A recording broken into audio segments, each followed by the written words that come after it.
Hope a stick like a pan with no butter in it. With no butter in it. Hot mothers trying to go and smother my dick. Just joking.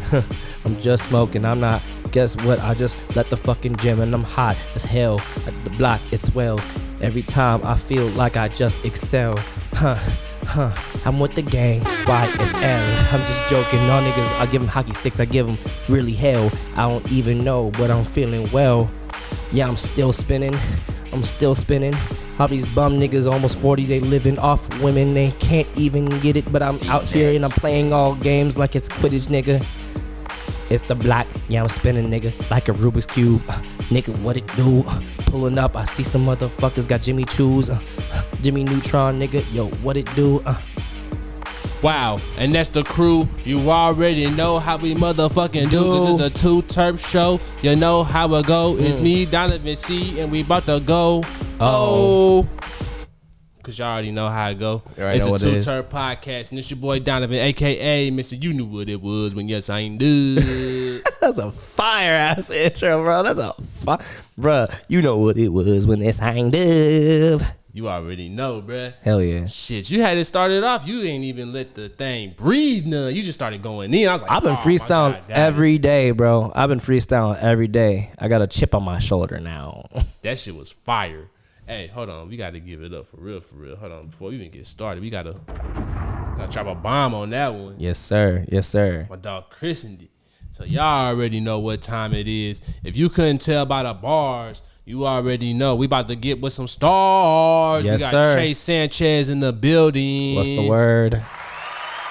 That's right. You see that live studio audience out there? Yep. I see you, Jimothy. And you too, Janice. I fuck with you. Specifically, those new shorts you got. Hey.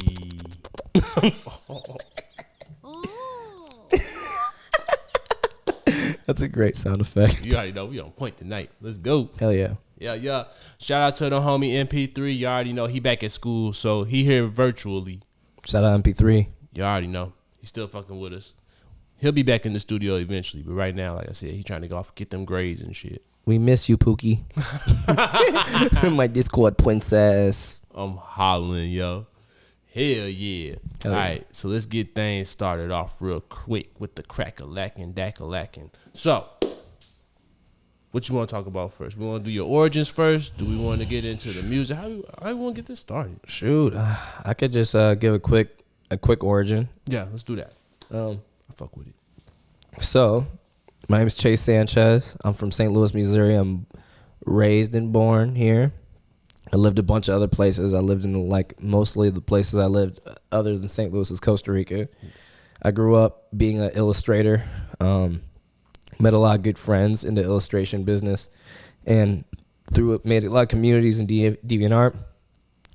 With my buddy Sean, me and him started rapping when I was in, I think, middle school. We started using Audacity to start tracking tracks over from Skype. From then, I met a bunch of other friends, and I had a group called Coalition. And then I started doing my own production work. Dropped my first album when I was in junior in high school. Then I dropped my second record when Move or Be Moved is my second record. I dropped that when I was a sophomore in college. And my third record I dropped about in 2022 called I'll Think About It. And now I'm about to drop my fourth record, Mari. It's an album dedicated to my mother. And I just been this is like a real exploration of like how much I've improved when it comes to my storytelling, me as a person, my production work, and just being able to like create a conceptual album that just flows together. Yeah. I love that. Okay, so I'm glad you did the short overview. Now let's dig into that short overview just a little bit. Yeah. I want to tap into, first we're going to get into the early origins of your story. So let's go to what it sounds like to be about middle school is when you started doing music? Yeah. It was around that time. Like I said, it all started from illustration. I had a lot of people in my neighborhood still making music and stuff, still on the block rapping and everything. I lived in North Webster, so it was around like kind of close to Rock Hill. I was a part. At first, I was living in Dogtown with my mom when I first started going to Webster. Then I ended up moving to Webster with my grandma and my mom. My whole family, we moved into our grandma's house. And from there, I got my first first laptop. I started doing a lot of digital art stuff. I was in love with a lot of manga, like Full Metal Alchemist, Dragon Ball Z, this early manga called Dragon Drive. And I just wanted to draw manga for a long time. So I kept practicing.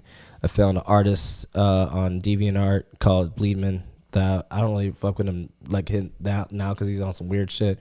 But I liked his style. So I met a bunch of other artists who were kind of also learning from that style that he had. And I met my buddy Sean. He goes by Sheezy City. He's a well-known digital artist in North Carolina. He also used to make music. He might get back into it. We're not sure. But we started learning how to make music get together while I also was rapping around the people in my neighborhood. But that wasn't the thing that got me into rapping. I was rapping a little bit before that because my sister was in a rap group. Middle school, my best friend. Okay. Yeah, Wes Roglin, Wasley. They were in a group called The Advocates. And my mom took them to their first studio session at Fat Buddha. And when I saw them do their show at, it was like Hickson Middle School. They had like a talent show, and I saw them live, and it really like woke me up as a musician, and it made me want to do it. So okay, so yeah. Before you go any further, this is where I kind of wanted to. I got a real quick question before you go any further. Yeah. So you already mentioned one of the homies that you've been doing this for a minute with. Yeah. Did you come up with Kong and Nico and them too? No, Nico. I met Nico recently. Okay. Like 2 years ago. Not even like probably like a year and a half ago, really. Okay. Yeah. I met Nico. This was back when I was in Doug. So when we released the record, the first Doug EP, Nico came to one of our shows. I think it wasn't even a show. It was like our release at Sophie's. And Nico came up and was like, "Yo, I rock with you guys. Let's do a session together." So I went to his house and then recorded on a song that he just released called Martyrs. It's on his album, him and Kong's album. I've known Kong for a bit. Okay. I've known Kong for a little bit, but we weren't really like we weren't really too close like that. We were more like just like I've seen him and I fucked with his music. But then I really got to know him for real through Nico. Okay. My bad. The only reason I asked that was because all y'all come from the same region. So I was kind of wondering, did y'all actually come up together too? It's interesting.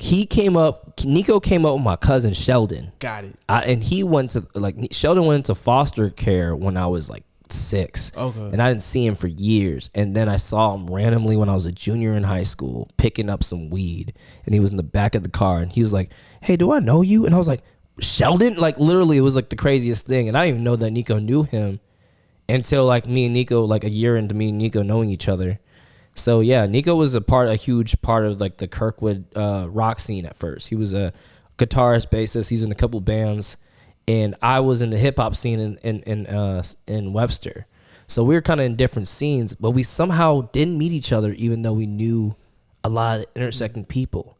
I did a couple shows with a group called Brainwaves.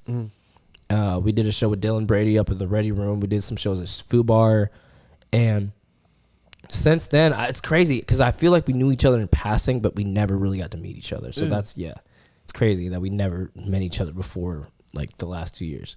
Hey man, this is dope to like. My bad, I'm kind of having a moment right now. No, you're good. I think this is actually dope that we had to repeat this because now there's certain things that before that are hitting a little bit different, like the conversation that we just had now. You know, I was able to kind of connect the dots. Like this is kind of wild to me that this podcast is doing this not only with the cannabis space but now entertainment, where it's like, all right, some of the homies there. If you go back and listen to some of these episodes, you're gonna be able to connect dots. Like motherfuckers is really like, I don't know, there's a whole community being built here. So now we're hearing the whole community story and seeing how everybody's origins, how y'all starting to click together, how y'all came together. I don't know, that just kind of blew my mind real quick. Friendship, real friendship type shit, man. I like the idea of found family. Yeah. And I was talking about One Piece. Last time we had the last conversation we had, I was talking about One Piece, and that's a huge part of my life since like 2020. And I know actually 2019, since 2019, One Piece has been a huge part of my life. And it taught me about found family. Essentially meeting people and essentially creating these, like galvanizing these small groups, communities, and creating something that's close and something that's real with like people. Before, like, I don't know. And music is such a good it's such a great road for that. Yeah. Like art in general is a great way to meet and get to know people. But like I said, like when I met Nico, I made one song with him, and we just kicked it after that for hellas. Like we collabed a lot, but like a lot of times we just hang out. Like tonight, I'm going over his crib to play Smash Bros. Like tonight type shit. Yeah. So That's hard. I'm the kind of guy who would rather be friends with somebody and make music during our friendship than try to get with someone just because we can make something. Because that's not how I move. I fuck with that. I'm starting to realize that about myself. Like, I'm starting to realize I'm less inclined to do other people's projects now, and I'm actually fully okay with just doing my own shit with my crew and stuff like that. Yeah, it's confidence, man. Yeah, that's what it boils down to. I think I'm just that confident in what it is that me and my team do. Shout out to, Maggie and Lucius with the Too Funny, all the cast members. Let me go ahead and try to name a couple of y'all real quick. My bad, bro. No, you good. All do right. your thing. We got, you already know, we got Lucius, we got Maggie, we got Ellen Jones, we got homegirl Lindsay, we got Hannah Hickman. Hell yeah. We got Braden Donaldson, we got Leah Brose, we got Paz, we got fucking Michael Dorwart, we got fucking Dean Moran, we got Angie Meyer, we got goddamn. That's a lot. Yeah, I'm getting nervous because I know I'm missing a couple people. Oh yeah, we already know we got Kevin Miko on tech. Yes, sir. We got fucking Lucy Dames. Yes. Shout out Lucy. I feel bad. Just the entertainment industry and the improv community in St. Louis. Like, I'm trying to get into that real quick. Like, I'm trying to be a part of improv in general because I love comedy. I love sketches. I love improv. I just like acting. You know what I mean? Me and my buddy Wosley, we do a thing with Create Place. What's called The Happening. It's like an improv. It's like an improv music show where we improv a bunch of music with the audience, and it's cool as fuck. Yeah, this last time y'all did it was at the Create Space, correct? Yeah. We're gonna be doing that at the Create Space for at least I think till next June. Then after we're gonna try to take it out to like a bunch of other venues and see what we could do with it. Hell yeah. Yeah. Yo, as a matter of fact, we need to talk about that. Yeah, I'm down. For real. Yeah, after this show, we need to talk Cool. about Yeah, that. hell yeah. Oh yeah, and Issa Mendez. That's right. Yeah, yep. Issa. Yeah. Shut up. Oh wait, I don't think I said her last name right. God damn it, I ain't all shit. good. You good? Shout out Issa, yo. All right, now back to regularly scheduled program. We were talking about you being in middle school. Let's get back to that. Yeah, I was in middle school. While I was learning how to illustrate, I was also rapping a lot because I was just in love with the art form. I was going to my buddy Wes's house, and I was recording a lot in his basement. Then I started going home, like being like recording at home, and going to other people's houses in my neighborhood and recording.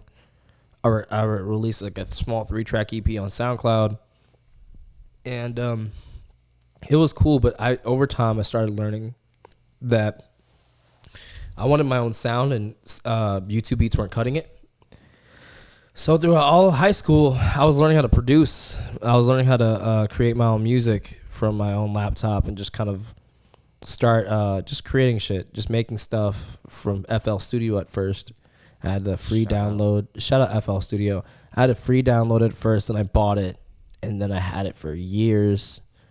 And then over time, I stopped using FL because my computer broke, and I got a MacBook. I bought it from my buddy Owen Roglin. He goes by Whitworth. He's going across the country in a freaking bus right now. He's going crazy numbers on Spotify and everything. Hell yeah. Also, Wosley's little brother, which is crazy. Like, this family has like affected my life in such a positive way. But from there on, I started recording myself, and then now I'm here. I'm at now. I'm an audio engineer and a producer, and self-taught, self-made. You know what I mean? Hell yeah, I love that, yo. Okay, so now let's talk about when you started taking it serious, because that was around high school, right? Yeah, I was around my first record. It was right before I started audio engineering myself. I was going to a person named Alex Ward. He was recommended to me by my buddy, my old buddy Marquise Houston. He goes by King Q. And Wosley, he was recording with Wosley for a bit too. So Alex Ward, I just bring a bunch of beats that I made to Alex over from FL Studio. We made my first record. I think it was called Golden Rose Era.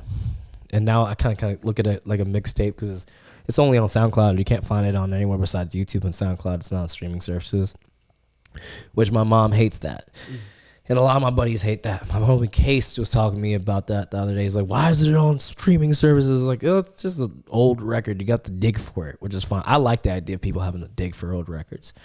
But I was kind of like, from there on, I was taking it really seriously. And I think after that record, it took a couple of years for me to drop another one because I wanted to mix my own shit. And to be honest, the record that convinced me into thinking that I could, like, I was mixing for a bit, but the record that convinced me that it was definitely possible and I could do it was Tyler's Igor.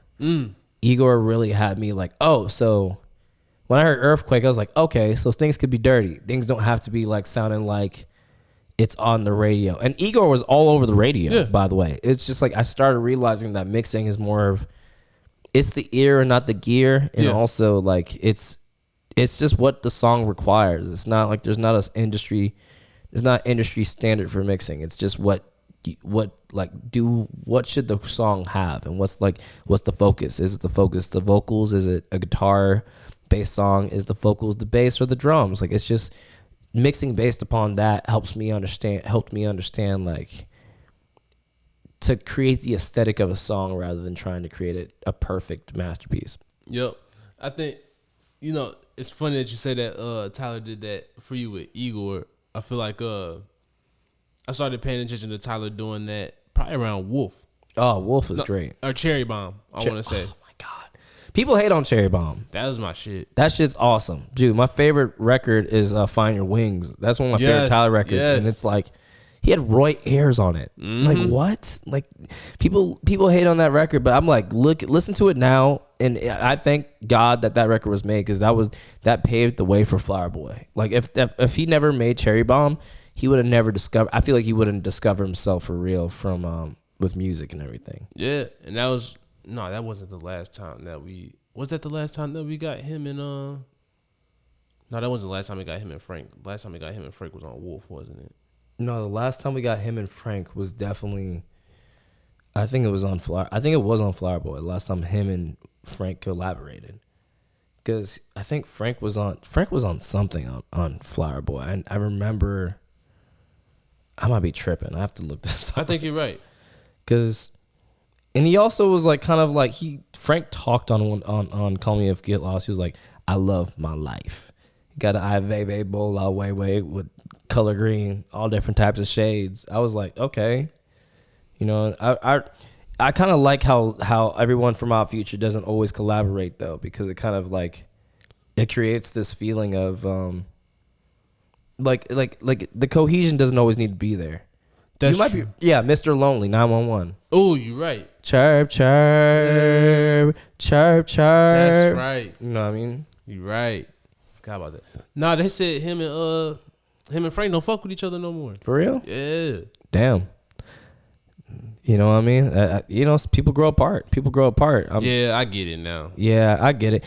People, and plus they almost like, and they're like, if they're almost 40. Yeah. You know what I mean? I feel like when you get to that point in age, like the friends that you have will stick. Like the friends that you were supposed to have are there.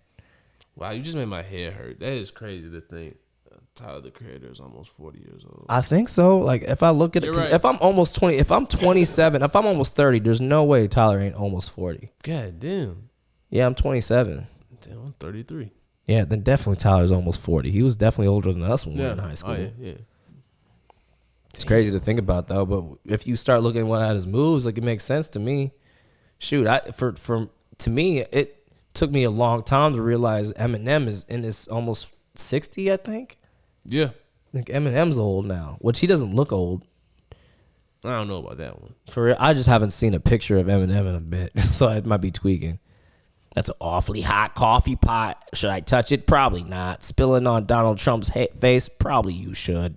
Holy shit. I don't know. You could do impersonation? No, that was just an actual line from a Eminem freestyle. But I'm saying, though, you sounded like him, though. Oh, yeah. I do great impersonations. Oh, it feels like the 4th of July. I really need a hot dog real bad. Thwip, thwip. You killed my Uncle Ben. Thwip, thwip. Dude, I remember that night when I was with y'all at Gramophone and I was just kept doing I feel like I was annoying y'all niggas. My bad. Nah, I was hollering. Bro. We was laughing. We was baked as shit. Hell yeah.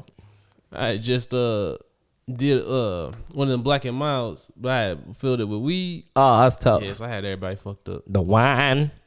Nah, you know, so okay, so y'all want to have a little fun fact here. I'm about to get a little spicy on the deal thing. Camp. So you know, they be doing us dirty, us black folks in the city, especially depending on what parts of town you go to. So for real? Never go to. I always think they're doing us dirty everywhere, bro. Specifically though, with certain things, it'd be like, so y'all really just like y'all be going like crazy with it. Yeah. So you can't. So if you go to the Quick Trip right there across the street from the Improv Shop on Shoto, they don't have individual Black and Milds and shit like that. You got buy them by the pack. Is it buy by the pack? Yeah. That's wild. Then I haven't smoked a Black Mile in years, but like also that's wild. And then you can't. They don't have none of the flavored ones. They just got the regular. That's weird. See, I used to work at the gas station, and if we didn't have wine Black and Miles, bro, I would be afraid I'd get my ass beat. Dead ass, bro. Where's my wine wood tip wine? Yeah, no, they ain't had none of that. Just the regs. Who smokes? Well, I'm not saying who smokes regs because that sounds crazy. Like niggas be smoking regular Black and Miles. Like that's not a crazy thing. But shout out my homie D Lee. He used to be smacking them Black and Miles. He used to have a Black and Mild too. He used to have a Black and Mild and what's it called? Those 99s. 99 on the Black and Mild. He used to wear black Air Force Ones too, right? Shoot, I don't know. I think he used to wear black Air Force. Yeah. It's crazy because I be wearing black Air Force Ones, and I used to smoke those Black and Mild. Yeah, right. I don't look like a black Air Force Energy type of nigga, but I have some black Air Forces I wear at the gym and I wear at my gig at work. Wow, see. But I sell weed at my job, so I gotta keep them motherfuckers ready. I gotta keep them motherfuckers in sport mode. This motherfucker here. keep my shit in sport mode. Oh my god. Man, you on the good side of things though. You on the corporate side. They ain't over there fighting in the trenches like that, man. Shit, I am working in the corporate side, but I'll still flip a pack. This motherfucker. I'll still flip a pack. All right, you gonna go jail for that. You better not say that. Don't shit. You better throw JK on that motherfucker. JK, I do not be flipping packs. Yeah, I want to hear about some raid happened down at the dispensary. Then they can call your ass. Oh, not at the dispensary. No. Just selling weed to my homies. Nothing crazy. That's how I start. Yeah. Now I got an empire building brick by brick. I'm start doing Freddie Gibbs verses on my way to work. I'm selling work, pushing work. Oh man, I'm hollering. But nothing crazy. I don't be out here like selling weight, not that. But if I have a gram, because I get like if I have some pre-rolls on me, like I usually have some weed and I don't smoke. Yeah. So if I get a bunch of samples, I just hook my homies up. That's hella smart. You know what I mean? Because it's like, you know, honestly, I kind of hold those off. That's payment right there. That is true. You know what I mean? That's like, but also it's like one of those things like, I don't know. I just like having stuff. I like having weed so I can go to the studio sessions and be like, here's a joint. Here's an eighth. My dog over here. Bah. You get a joint. You check under your seat. You get a Curios 5-pack sample. I was getting ready to say, Che Winfrey looking at. On God. I love being like Che Winfrey when it comes to like weed, bro. That's my favorite shit. I dropped this guy off of a pack of Flavs, bro. That nigga cried, bro. I never seen a nigga cry before. Cause it was like I don't even know what it was. It was like this guy at the gas station. He looked like he was going through it. So I tossed him like a 500 milligram pack of Flavs, bro.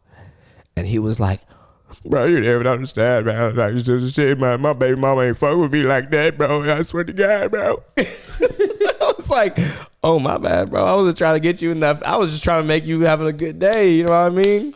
He was like Will Smith on Pursuit of Happiness. I just needed a job, man. My kid outside waiting in the car. There ain't no car. He's just sitting there. Waiting. Jaden outside. Jaden. Oh man, That's all I could see in my head when you was describing that. I was like, yo. No, I wanted to grow out my hair so bad, so and get like a thick ass mustache so I can dress up like that nigga from Pursuit of Happiness for Halloween. That'd be funny as shit. You gotta do that now. That'd be funny as shit. It's either that or Rigby from Mordecai and Rigby. I haven't seen that. Bro, if you see me and Nick together, it's like it looks like Mordecai and Rigby, like the short brown nigga and the tall nigga that look like kind of like a bird. I'm hollering. I'm gonna check that out. Cause that's anime, isn't it? No, it's Cartoon Network. It's Cartoon Network. Okay. It's like Shroom cartoons. Like it's like early Shroom because the guy who does it, like who made Mordecai and Rigby, regular show. The guy who made regular show also made another show that's like what he really wanted regular show to be. But if you watch it, it's like, oh yeah, you were definitely tripping while writing this. Okay. Like there's a point where they kill a dude with a giant head by playing video games and beating him at his high score. Like, I mean, like they raced on a bunch of bikes against a bunch of like roided up freaking unicorns that were biker. Like the weirdest shit you would see in Mordecai Rigby, and for some reason it would make sense. This one time he uppercutted a nigga to the sun. Yeah, to the sun. Mordecai regular show is great. Regular show is great. I've never seen regular show either. I heard of it. That's Mordecai and Rigby. That's regular show. Yeah. Okay. Yeah, it was like around the same time when Adventure Time was really popular too. So I was watching those two like a motherfucker. I never watched. That was past my. That's past my part of Cartoon Network and all of that. I feel that. Tapped out by then. You would. So were you like Teen Titans, Hanna-Barbera early on, like? Teen Titans, Codename Kids Next Door. Word, yeah. Courage the Cowardly Dog. Yeah, I was around that time. I was watching that around that time, but I think I was watching the reruns. See, yeah, I was like watching it in time. Oh, that sounds lit. Yeah, that shit was fire. 5-5. 5-5. For real. Hell yeah. That shit was 5-5. Hell yeah. Damn, that's crazy thing. Like, yeah, Rocket Power. Oh my God, Rocket Power. Yeah, that was like Nickelodeon. Yeah, dude, that shit was lit. As Told by Ginger, like all of that. Yeah, that was my time. Oh, that was a great time. Mm-hmm. Brandy and Mr. Whiskers. You remember that, or that was that? That was later? After. Yeah, that was a little later. That was later. That was Disney. That was like so. I was watching the videos. Like someone was like, this dude was like, I don't know how you feel about this, but this dude said Disney was his main, his backup was Nickelodeon, and Cartoon Network was his backup.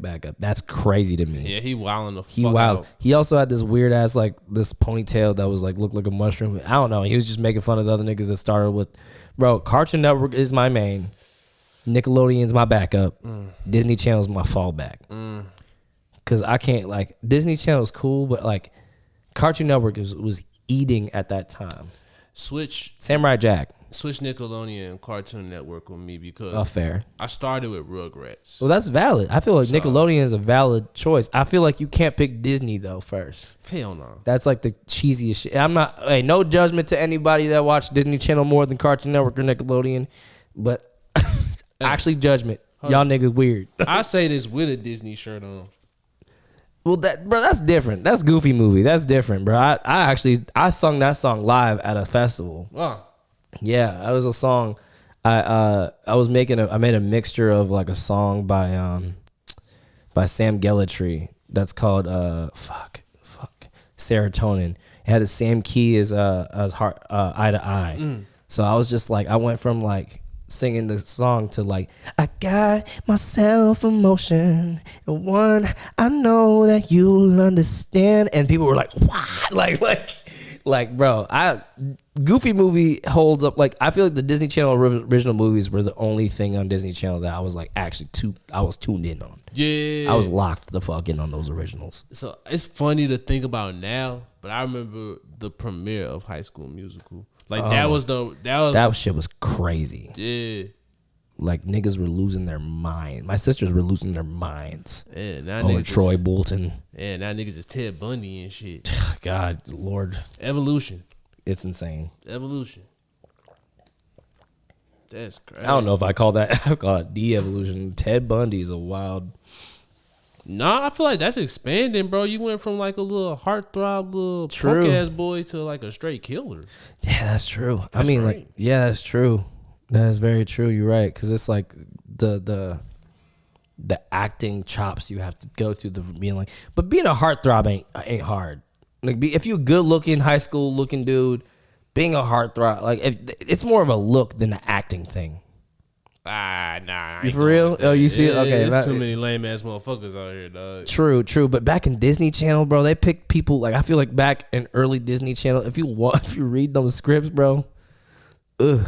Them dudes was lame. That's my point. Well, yeah, that's what I'm saying. But that's what I was saying. Like, you don't really need to be like a good actor to be a heartthrob. Like, you could just be good looking and be a heartthrob. Yeah, nah. Fuck these niggas. Man.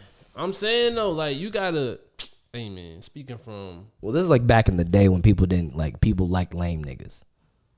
I feel like that still applies. They ain't never stopped now. Sadly.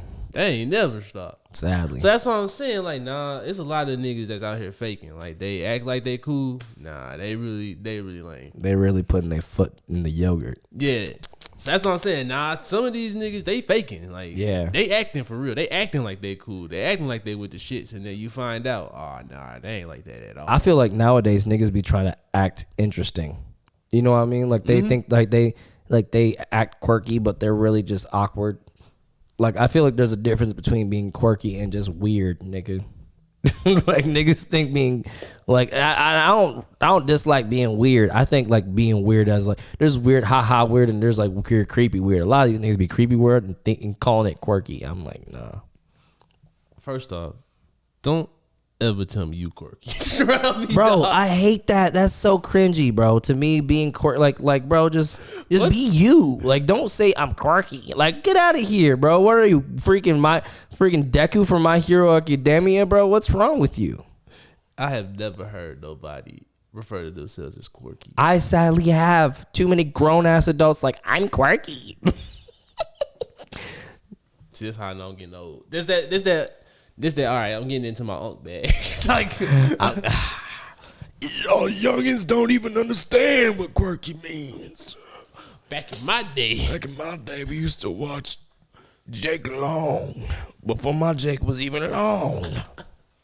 Quirky used to be that little fast girl down the street. That fast girl down the street was quirky. I tell you what. Yeah, man. So yeah, let's get into the album real quick. I'm just joking. So it's called Quirky. I'm a quirky little guy. Nah, you right though.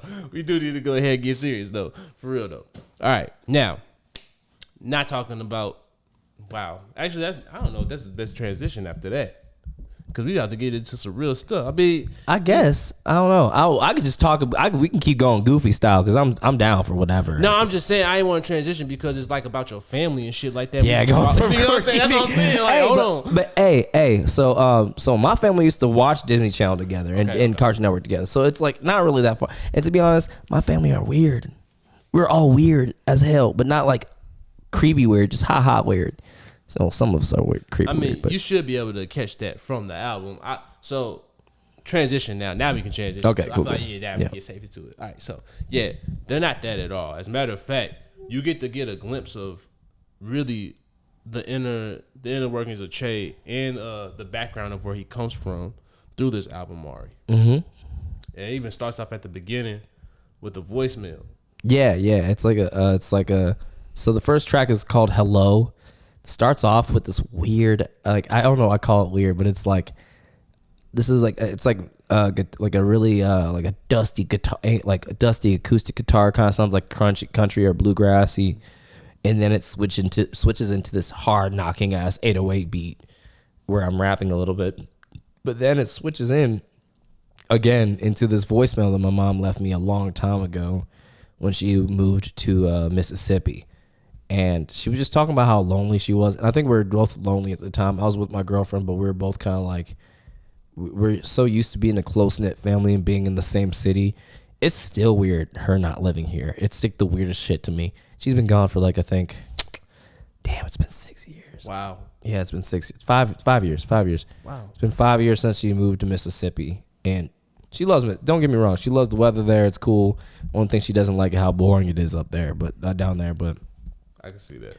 Yeah, but she's just like, she sent me this this really heartfelt voicemail about how she just misses the family and how she misses being around us and all the kids. Mm-hmm. And from there on, when I started getting these voicemails, I was like, yeah, I kind of see something going. You know what I mean? I kind of see, you know, and it was kind of interesting because all these voicemails were like through random parts of my life during that stage between 2020 and 2022. I was like going through a crazy ass breakup with my partner at the time. She was like, she when I met her, she didn't really know herself, and neither did I. So when we were growing up, while we're growing up with each other, we were living together during COVID. So it was a COVID relationship. That shit was bound to end, but it got really crazy, and I started becoming really isolated away from my family during that relationship. So this album's more about me freeing myself from that like isolation and like learning how to deal with the grief of that. Hell yeah. Yeah, and like there's some standout tracks for me. So we were just talking about earlier, like I really fuck with my current favorite track. Like if I'm on everyday joint is OTP. Yep. I say like my reflective joint is the Uncle Che, and that's where you get to find out a little bit more about how you've been trying to guide them with your family, like how you've been a little distant, but now you coming back and you trying to get back in the fold. Yeah, and I'm still working on that. I'm still not the best at like being the most involved in my family, but I just know that I started stepping up a little bit more after my mom there's a part of the album my mom chews me out. Mm-hmm. It's the end of, I think, Dad's Cabinet. She chews me the fuck out. And it was like, because we had an argument about me getting mad because she wasn't co-signing on an apartment with me and my girlfriend. And she was smart because she was like, you guys could break up. And if you guys break up and she moves out, that would not just fuck up your money, but also mine. So I can't like 100% put my credit on that. And I didn't understand it, and I was getting pissed and saying all this fucking mean-ass shit to her, which was completely undeserved. And after that, I kind of had to wake the fuck up, especially after we broke up, because I was like, oh, my mom was right. My mom was right? Who knew? Like, but you end up basically kind of showing that towards the end, too, because you get very reflective. You start talking about a lot of the healing. You talk about some of the things with your homies. You talk about just, like, all real-life shit. Yeah. When I was going through that breakup, my friend met the love of his life, got married around that time. Not even like he got married a year later, and but also had the craziest cancer scare ever. While I was going through something, I was kind of selfishly not even thinking about it. He wasn't even telling me about what he was going through at the time, but I was like kind of like, where are you at, man? I kind of needed a lot of support, but he's like, bro, I'm dealing with some shit. Like my life is like his life changed completely. Got 2 kids now. Like essentially became like not a stepdad, but he became the father of these 2 children that were like his wife's kids. And he got a house. Like he changed his whole lifestyle completely, while my like lifestyle was changing in a different way. And it was just like understanding that and just growing the fuck up. Like it was like I was mid-20s, like I was early 20s, like I was 23 or 24 when all that shit went down. And I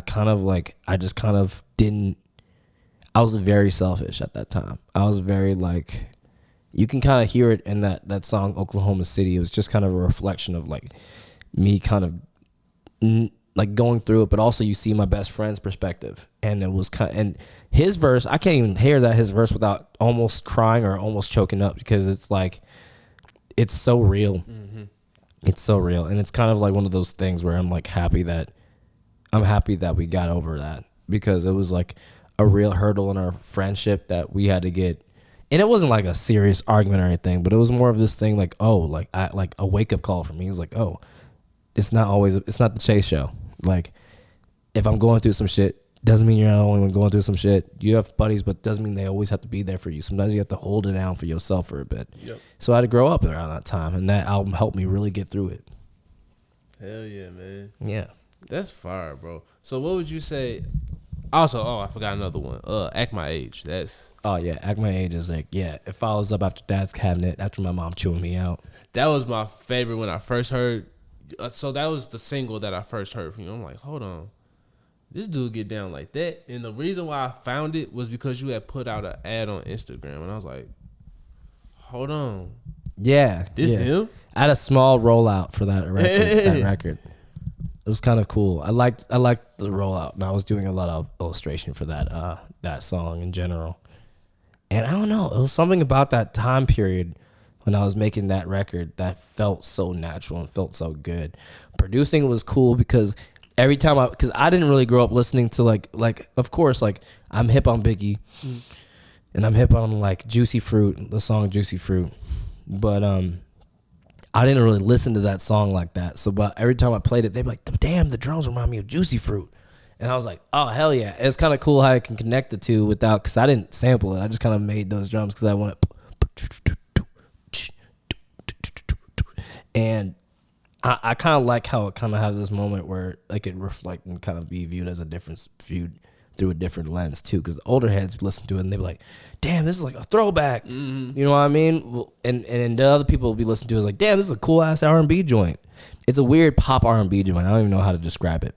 That's exactly what y'all would describe it as. Yeah, pop R&B joint. Mm-hmm. Yeah, there's a lot of different sounds on that record. There's some blues stuff like with something from Nothing that's kind of like bluesy, a little sad and somber. Then there's like some rap shit with Dad's Cabinet and Uncle Che. Yep. And then there's some ends on some like pop, like almost like Flower Boy type shit with Eternity, some rock shit like Drowning. It's a very cohesive album. I feel like it has a little bit of everything on there for you. I'm thankful that it sounded cohesive because that was my biggest concern. Because I was messing with so many different genres in this record that it felt like, oh, I don't know how this is going to translate. It blends perfectly. That's good. Yeah. That's good. It all makes sense. Like there's nothing that sounds out of place. That's good. I was really worried about that. I feel like my last record, I'll think about it, had some tracks that were it definitely had some cohesion to it, but it felt like there were some tracks that just kind of felt out of place. Like there was a song called Funk and there was a song called Often. Those two kind of were like songs I threw on there at the end because I felt like they were cool, but it wasn't like a part. It didn't feel like a part of the record. Yeah. You know what I mean? No, I feel like this was a concept album. Yeah. It's not my first, but it was my favorite concept record that I've ever made. Yeah, no, that, like I said, I've been sitting with it. Hey, I done got dressed to it. I done did the car test, just sitting around playing GTA, vibing around in the whips that I made in there, just riding around in the city and shit like that, seeing how it feels. I like doing lame shit like that. That's not lame. That's dope. If you're listening to my music driving, that's exactly what I wanted. Oh yeah. Like I want people to listen. Like truthfully, I'm really hoping when this album comes out September 4th. I'm doing an early release on Untitled on September 1st. Hell yeah. But yeah, I was really hoping that people would listen from front to back because it really is a story. Like nowadays, a lot of people are like single heavy and they really want to listen to the single, which is like fair. I get it because like the short attention span of our like the common age right now. But dude, I grew up listening to things like Amy Winehouse and Distant Relatives and Section 80, and I just like Back to Black. I like concept records. I like records that connect. Like freaking man, there's so many great records out there. Freaking Welcome to Jam Rock. I like records that tell a story, and if it tells a story, then that kind of has my attention. That's why I grew up. When I found Kendrick, I was like so enamored because when I would hear a concept record from him, it would feel like it felt different. Like him and Childish Gambino, there's a lot of artists that kind of made me feel like, oh, this kind of feels like a story. Mm-hmm. And I like that kind of shit, man. I really like a story. Call Me If You Get Lost is a great record because I like it because it's a story. I want something like that. Yeah. Hell yeah. I mean, you got it. Hell yeah. You have it. Thank you. Thank you. Producing that record's weird, though. It was really weird. Really? Yeah. Because there's so much. I had to learn about different genres. Like, I dabbled with a lot of different genres, but I had to learn what the important mixing decisions I should be making on different genres. Like, I wasn't really understanding the importance of that. All right. No, you keep talking. If you don't mind, I'm going to cue up my Bluetooth. No, you good. We might go ahead and play some joints. I just wanted to get it ready while you talking. Yeah, you good. One that I struggled with a lot was Drowning. Drowning was really difficult because it feels like it has a sample on there, but it's also like I have like some grunge guitars. Same with like no, it's not that's not Drowning. That's Oklahoma City that has a sample. But Drowning has like a lot of grunge guitars. Shout out my homie Tyson Armand. He's on the record. He's a great musician. He's a great bassist. I had guitar on there already that he added bass, and we made this record back in like 2023. So it was a long time ago when this record was first conceptualized. And my whole thing was I was really hoping that it would kind of create, I don't know, I was hoping that I would create this kind of like somber feeling of like feeling like lost and like trying to struggle for air, but also have like a lot of having hard rock elements into it and like synths and cool stuff in there. So it was just understanding how to actually mix again. I had to reteach myself how to mix throughout this record. Hell yeah. Okay, so I got it pulled up. What you want the people to hear first? Shoot. Out of the ones that we didn't talk about so far, because I do want to give the people a little bit of a listen to see what they. I would say you pick, because I feel like you. I don't want to pick my own song. I kind of feel like you have your own favorites. Okay. And I could just kind of go through and we could just talk about which ones are the ones that you rock with the most. Okay, so if we're gonna do, like you said, something that's a little bit different and off the beaten path of the hip hop and all of that, I said Butterfly. Cool, yes, do it. Yeah, I fuck with that one heavy. That was difficult too. That was a difficult song to make and produce. The drums particularly. 1, 2, 3, 4.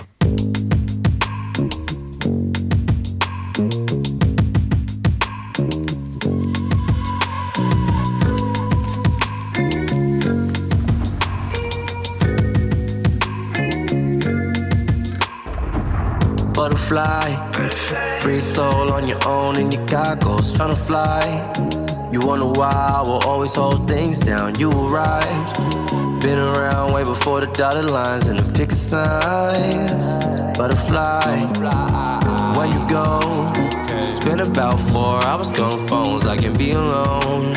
It's a weird time signature. The linens on me close when you get home. Pull my tears right to your shoulder side when you arrive. Butterfly, I've been changing though so fast it's hard to show. Oh, I'm still thinking about you though I hope you know. Butterfly, most of my close friends disappeared in a different time. Hard to find ways to communicate how I feel tonight. Chest caved in and I'm trying to take in every vibe. It's Too T3rpd. Hoping all the pain all burns away with the optimal. That's some radio shit right there. That's sick. You already know. Hey, we trying to do something a little different around here. I rock with it. I rocked with that. That was cool. Yeah, I already know. That's Butterfly right there. Yeah, that's an interesting song. I produced it back in. I started producing it in 2022. I made the drum track first. I was like working at a gas station and I was listening to Lonnie Rose. I don't know what song it made me start wanting to make that kind of drum track, but I feel I kept having this drum rhythm in my head while at work. Like the 3-6, 1 2 3, 1 2 3, 1. I like that kind of time signature, especially while rapping. It's a weird ass rhythm to rap to and sing to. So I kind of wanted to do something like that. I had a bass line for it, but I didn't touch it for years. I feel like that would be like spoken word kind of. It was kind of like spoken word. Writing it felt different too, and so I didn't touch it for a long time until I got with my buddy Mike Lefevre. Like Lefevre? I don't know, Lefevre. But he's in a band called Sleepy Soul. They're doing a lot of cool shit. And he was collaborating with my buddy Wosley and my buddy Owen a lot.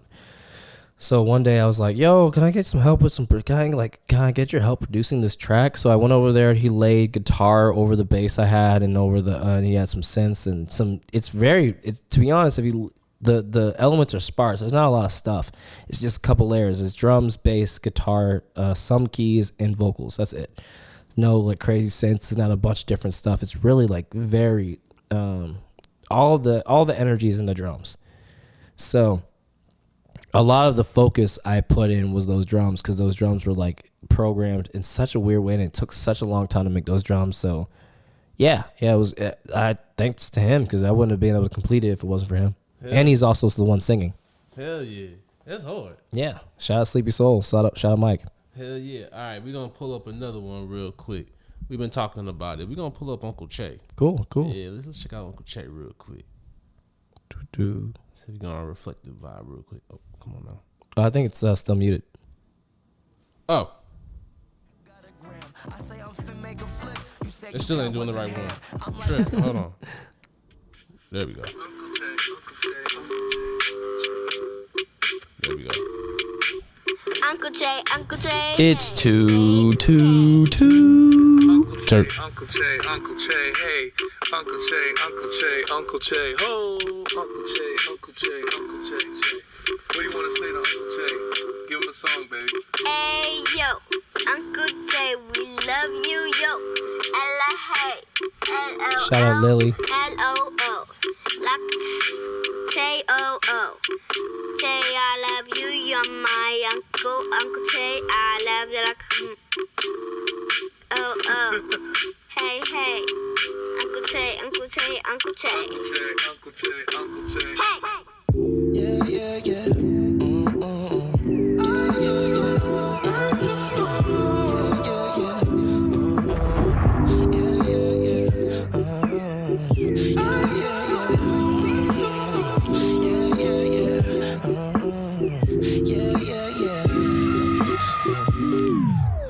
Pop about the block, yo, what it is. This song ain't for me, this song is for my future kids. I'm worried about my legacy, y'all worried about y'all risk. I'm looking for a real one and I wonder where she is. It's rare to see some people that would care about your business. It's rare to have some friends that give a fuck about your feelings. And if they don't, then tell your homies that they all dismissed. You can't say it's love when everybody calls you Chris. You can't say it's love when some advice can get them pissed. You can't say it's love when moms won't give their kid a kiss. I ain't ready for no kids, so they gonna call me Uncle Che. Now I'm back in town, so just call me Uncle Che. I'ma hold things down. Just call me Uncle Che. Now I'm back in town, so just call me Uncle Che. お家の中でこれを着て I took so long just to be perfect, but I know that I got accomplished. Damn. Can't cut it off. Right? That's me singing, by the way. Really? Yeah, I pitched my voice. I made like a Annie sounding voice and pitched it up. That's hard. That's hard. I would have never known that. Yeah, That's it's not a hard. sample. People think it's a sample, but it's me. Hey.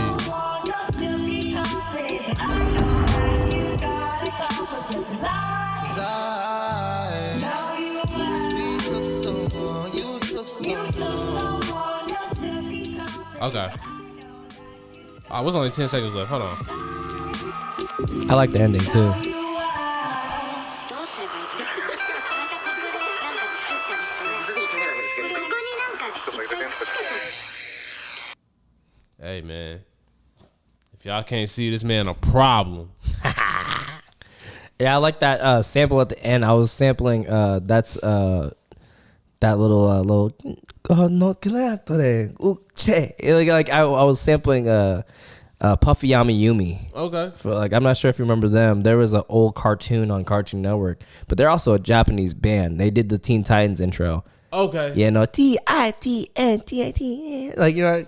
So Teentitans, Teen Titans. So I was like, I grew up on Puffy Yami Yumi, and I listened to a lot of their music, a lot of J-pop growing up. So I was like, I want some element of when I was a kid in here. And I wanted a cool ass transition. So I really was like, oh, I'm gonna get a Puffy Yami Yumi intro and see if I can find a part where it sounds like they're saying like, ooh, Che. So I was like, no, like, I don't know what she said, but ooh, Che, you know what I mean? Yeah. Yeah, it was kind of cool. I was about to grab this other part, but I was like, I looked at the translation. It was like, oh, I like Puff Daddy. I was like, ooh, I can't say that. I can't have that on my album. I'm hollering. Yeah, maybe about maybe a year ago, you might have been able to get the clearance. Maybe. But yeah. It's a big maybe. Yeah.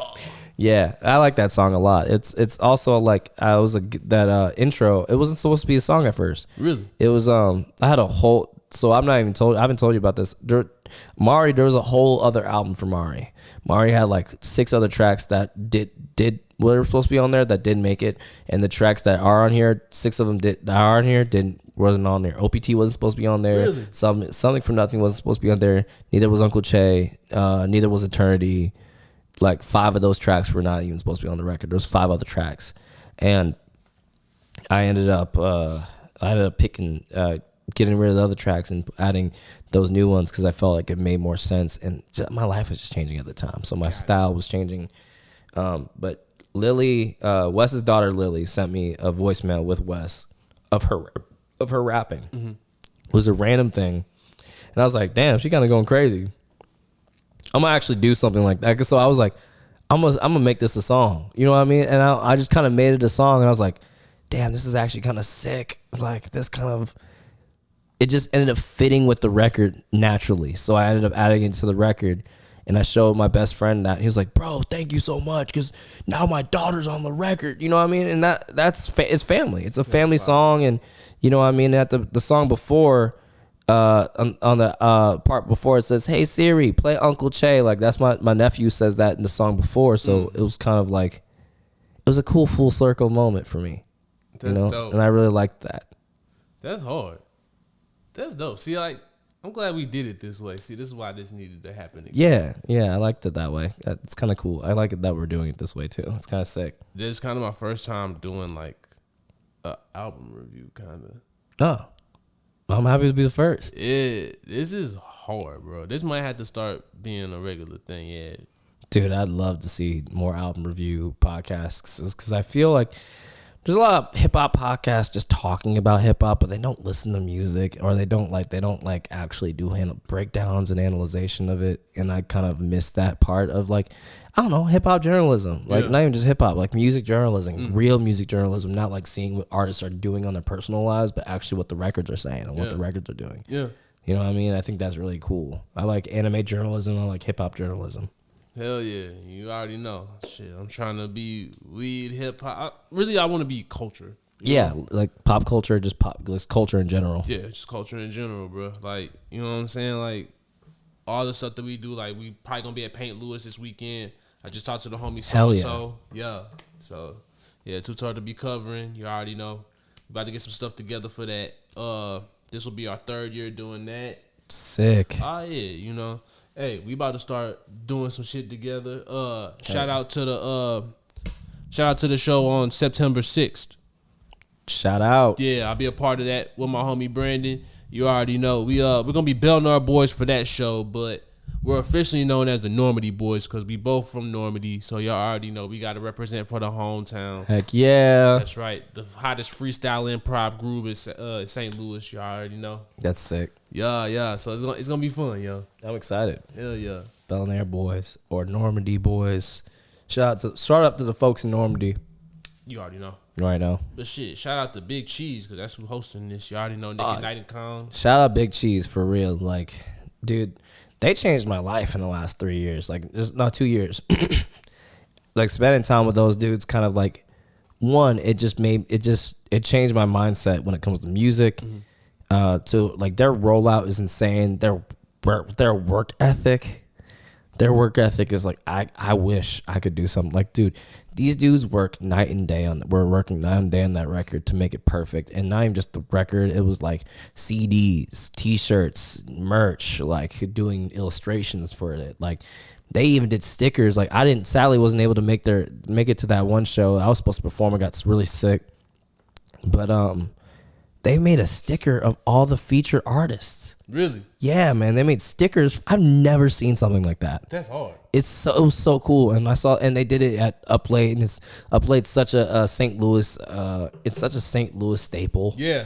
So like, they really are tapped in with the, like, I don't know, the culture. There's a big difference between, like, I get a lot of streams, but like, there's a difference between getting a lot of streams and having the cultural, like the social, like, impact. You're right. The social impact. I think that what makes them so different. That's like, it's like seeing the rebirth of hip hop again. Like I look at Big Cheese like the future of hip hop, and not even just Nico, but Kong was eating that record the fuck up, bro. I listened to his verses. I'm like, I listened to that. When I listened to that record when it dropped, I was like, oh yeah, I need to get back in the studio, bro. I'm tweaking. But I feel like all y'all, man, I just feel like I'm blessed to be around y'all, because really y'all putting St. Louis music on the map right now. Like, a lot of people aren't. I feel like a lot of people pay attention to like the real hood rap and all that when it comes to St. Louis, but they missing like, nah, we really got like, if everybody loves Smino, hey man, check out The Tree. Yeah. Cause there's some motherfuckers that's like really putting on in that same type of vein, and like we gotta start pushing all forms of this music around St. Louis, bro. I definitely agree. I think right now St. Louis has this cool ass thing that's happening where there's a lot of great groups coming out and a lot of great artists that are coming out and doing a lot of sick ass shit. Like, I've been listening to a lot of Darkwood, like KP Kano and Michael Franco. I've been listening to a lot of Big Cheese, you know, Nick at Night and freaking Kong. I've been listening to a lot of Rents Due. Shout out my boys at Rents Due, you know what I mean? Like, they're incredible. Freaking my friend Connor, Wit, Amaris, and freaking, oh, fuck, I'm tweaking.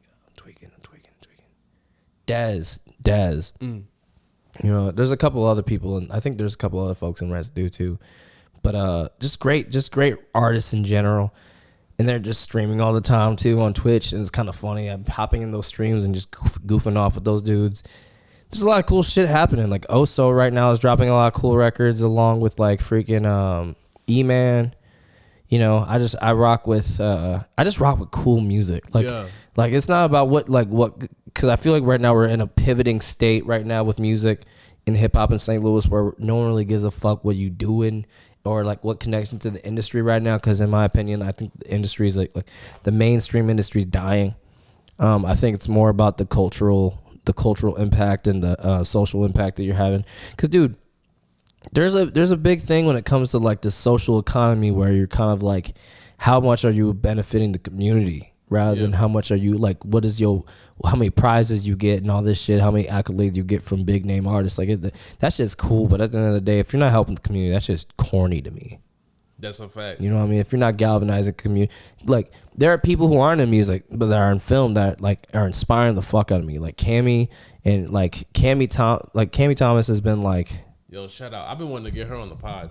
Dude, please do. She's such a brilliant person. She has such a brilliant mind. I was in her short film called Keeneland. Hell yeah. And she's out here doing tornado relief and helping a lot of people out. And she's just a light in St. Louis. I wish she was mayor. I'm not sure if she wants to be mayor, but I wish she was mayor. I've been watching it. I haven't met her in person. I've been meaning to meet her in person before I approached her about it. I think I'm a big on that. I'd recommend her on here every day of my life. Me and her are cool as fuck. She's a dope person. She's gotten me into a lot of cool opportunities and a lot of cool ass situations. Introduced me to a lot of sick ass people. And I don't know, my life wouldn't be the same without meeting her. Hell yeah, that's you know what I mean. She's really a blessing to the city in general. But there's a lot of people like that in the city that are just like blessing the city as a whole. And I thank everyone who like Mo has been doing a lot of shit. Mastermind's been doing a lot of cool shit. Fucking Wasley, he's been doing a lot of cool stuff. The homies that Create Place, Ferg and Trell, man, like I think there's like we're starting to realize what it really means to actually have I don't know, like there's a thing like social income is important. Yeah, like building a community is how we stay alive. Like actually creating these small galvanized communities that are like kind of all talking to each other, because we're living in a space that's so isolated, in a time period that's so isolated. So when you have communities actually being built from the ground up, that's what makes St. Louis so great, and that's what makes people want to move here. Yeah, but all right, let's do it. Let's get into it. These folks that be moving here, they like it, but then they don't because they get ran over by it. So then they try to change the way that it go. Oh yeah, there's a lot of people who come here and try to gentrify St. Louis's culture, but it's not a thing that St. Louisans let happen. You know what I mean? Most St. Louisans don't let if it's an important culture. Most of the time, we don't let them touch it because it's like it's a small built knit community, man, and And you can spot out bullshit real quick here, man. That's what I like about St. Louis. If there's some fucking sus shit happening, man, it's quick to call out. It's quickly calling out. Yeah. Honestly, we gonna need all hands on deck because there's a lot of things that's getting ready to happen. I usually don't get political on here, but last time I'm down to get political all day. Yeah, I already know you about to throw some things. So let me go ahead and throw my hat in there. Honestly, Free Palestine, motherfucker. Not only that, but Free the Congo. hey man, free us. Free us. Free St. Louis, because right now we are held hostage underneath basically a mob boss of a mayor. Yeah. You know what I'm saying? There's a lot of bullshit going on. Shit. Boeing, Trump, the FBI is moving here. Clayco. Fucking, Do your research. fucking insane. There's a lot of crazy shit happening in St. Louis right now. It's like essentially against the working class. Oh yeah. And the scary thing about it is they're really trying to destroy the art communities out here because that's the easiest way to galvanize. They're afraid of people coming together and actually creating change. So the greatest way is like, how do we get people out of the freaking creative space? That's why all this AI shit is popping up and all this shit, because they're trying to have computers make art because computers can't have conversations. Yeah, but you still need the people to be able to create the conversations for the AI to have. Exactly, but that's the thing. They're trying to get rid of the conversations as a whole. Can never do that. Exactly, and it's a dangerous space when you have these AI companies and these AI brands creating art. Not even creating art, putting in a prompt and having a freaking computer regurgitate quote unquote art. And it does make money. It does make money. There's a lot of these corporations and these labels that are coming together and banding together and putting money into these AI musicians, and just because they can make 6 albums in 6 weeks and like create a lot of random streaming revenue, which I think streaming is the worst thing for the creative community. You know, I stream, it's fucked up, but I don't think it's right. I think people should buy records. I've been buying CDs recently and just kind of having physicals because it's like important to actually. There's value. We gotta keep the value of art, like actually have value, or those conversations can't really be had. That's a fact. You know what I mean? And we can't. I think capitalism has no space in art, in my opinion. You know, I just think capitalism is like the opposite of art. It's like a lifestyle sold to people that's not even real. Like a lot of musicians that are living this fake lifestyle, man, it's fake. It's a lot of things. That's my issue with social media and Instagram. Yeah, it's not what you actually see for the most part with a lot of people. Yeah. Should I keep it a buck on my social media? Today I talked about how much this one girl at this boba tea spot fucked up my order, and I didn't care because she was kind of cute. I gave her a $5 tip. I didn't give a fuck. I was like, bro, here you go. Here you go. She was new at the job. I could tell because her boss was giving her that stank eye, bro. I was like, Man.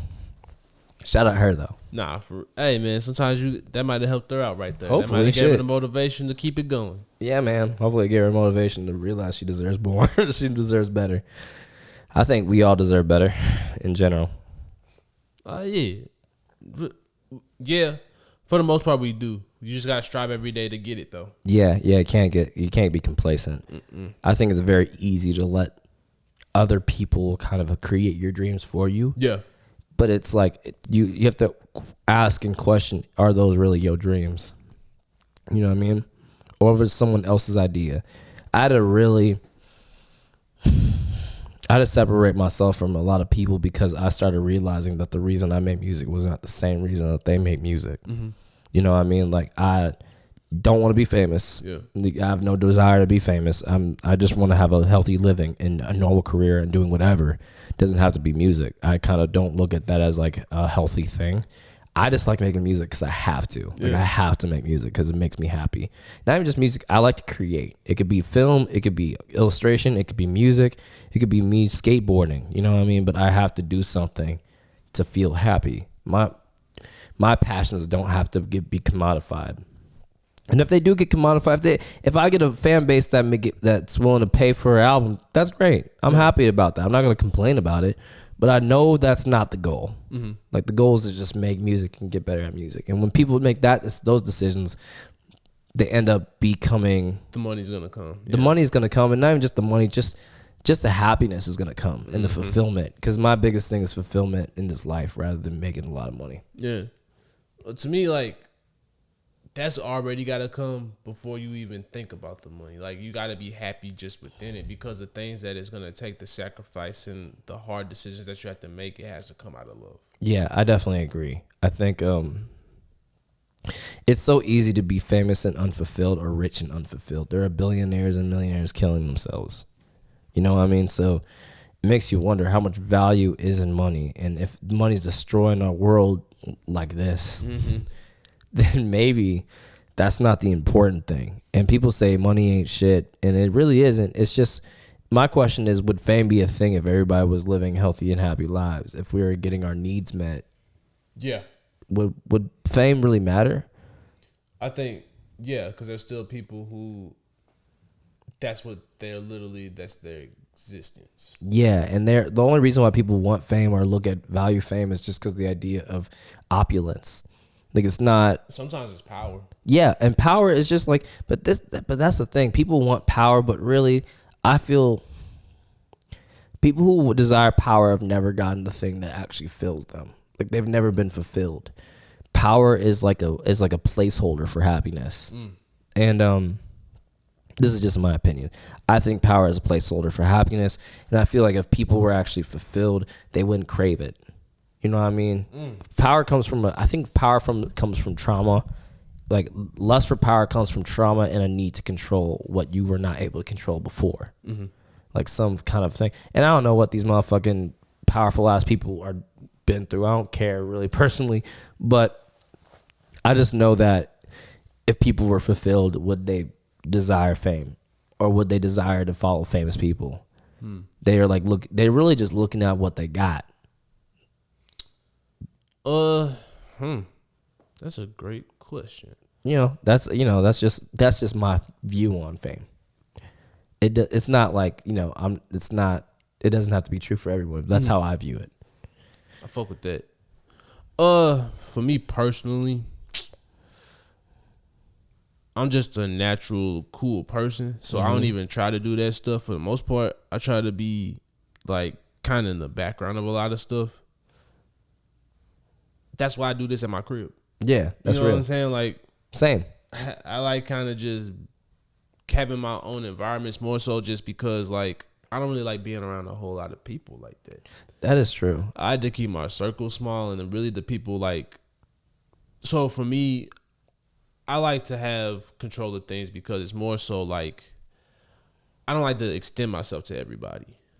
I'm more so the type that's kind of like, I got my crew of people that I want to deal with and that I want to talk to, like, as far as all this stuff goes. Like, I'm very stubborn in how I try to move and do certain things. And so I try to encourage everybody to, like, not necessarily go for, like, go for the bigger thing, build your own brand, because you got to do things that more so make you comfortable. I feel like what you're saying, like, is very factual. Like, you got to do what makes you happy, and you got to do what fucks with you, because a lot of people will try to chase what does make them famous or what's going to make me poppin', and it's like, you're not chasing what's you, though. And if you do get popping, that means you're stuck. Like, if you're not happy doing what made you poppin', you're stuck in that. You're stuck in that. You have to, like, that's, if you change it, you're fucking up your bread and your livelihood. So it's like, you might as well find what you like and stick with it, and hopefully that will get you there. But really, if you like it and you stick with it, man, you'll be happy. You'll be fulfilled. That's like my thing. I just want fulfillment. I want happiness. I want family. I want close friendships. But the thing wasn't always like that for me, man. When I first started making music, I really did want to be famous. And I started wondering why I wasn't happy and shit, and then wondering why I was feeling so unfulfilled with my music. And then I realized, like, the reasoning that I went into it was dumb. And eventually I started realizing, like, why did I actually do, like, what's the real reason why I keep doing it after the idea that I gave up on the idea of me being famous, and I kept doing music, and I was like, okay, why am I still doing it now then? It's just because I love it. And I didn't do illustration because I want to be famous. I did illustration because I was obsessed, and the kind of music ended up becoming a passion at first, but then I started wanting to be more than just making music. And that's great. It's all right to have that goal. It's fine to want to be big and want to get a Grammy and get awards.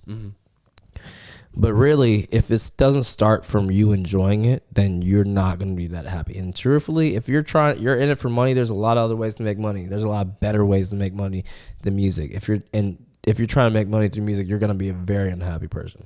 That's a fact. I feel like that's what the entertainment industry as a whole. I feel like there's a lot of people that come into this making content. I'm making content to go viral or to do this and to do that, and it's like, man, fuck that shit. Yeah, I throw out 192 of these things, man, and still trying to catch that lightning, because it's like, it's not about that. It's got to be about, yo, I'm interviewing bomb ass people, and one day it is gonna hit, and then people are gonna be able to go back and see like, oh wait, yeah, really, he been on this a discography. shit. actually having like a list of work that you've done.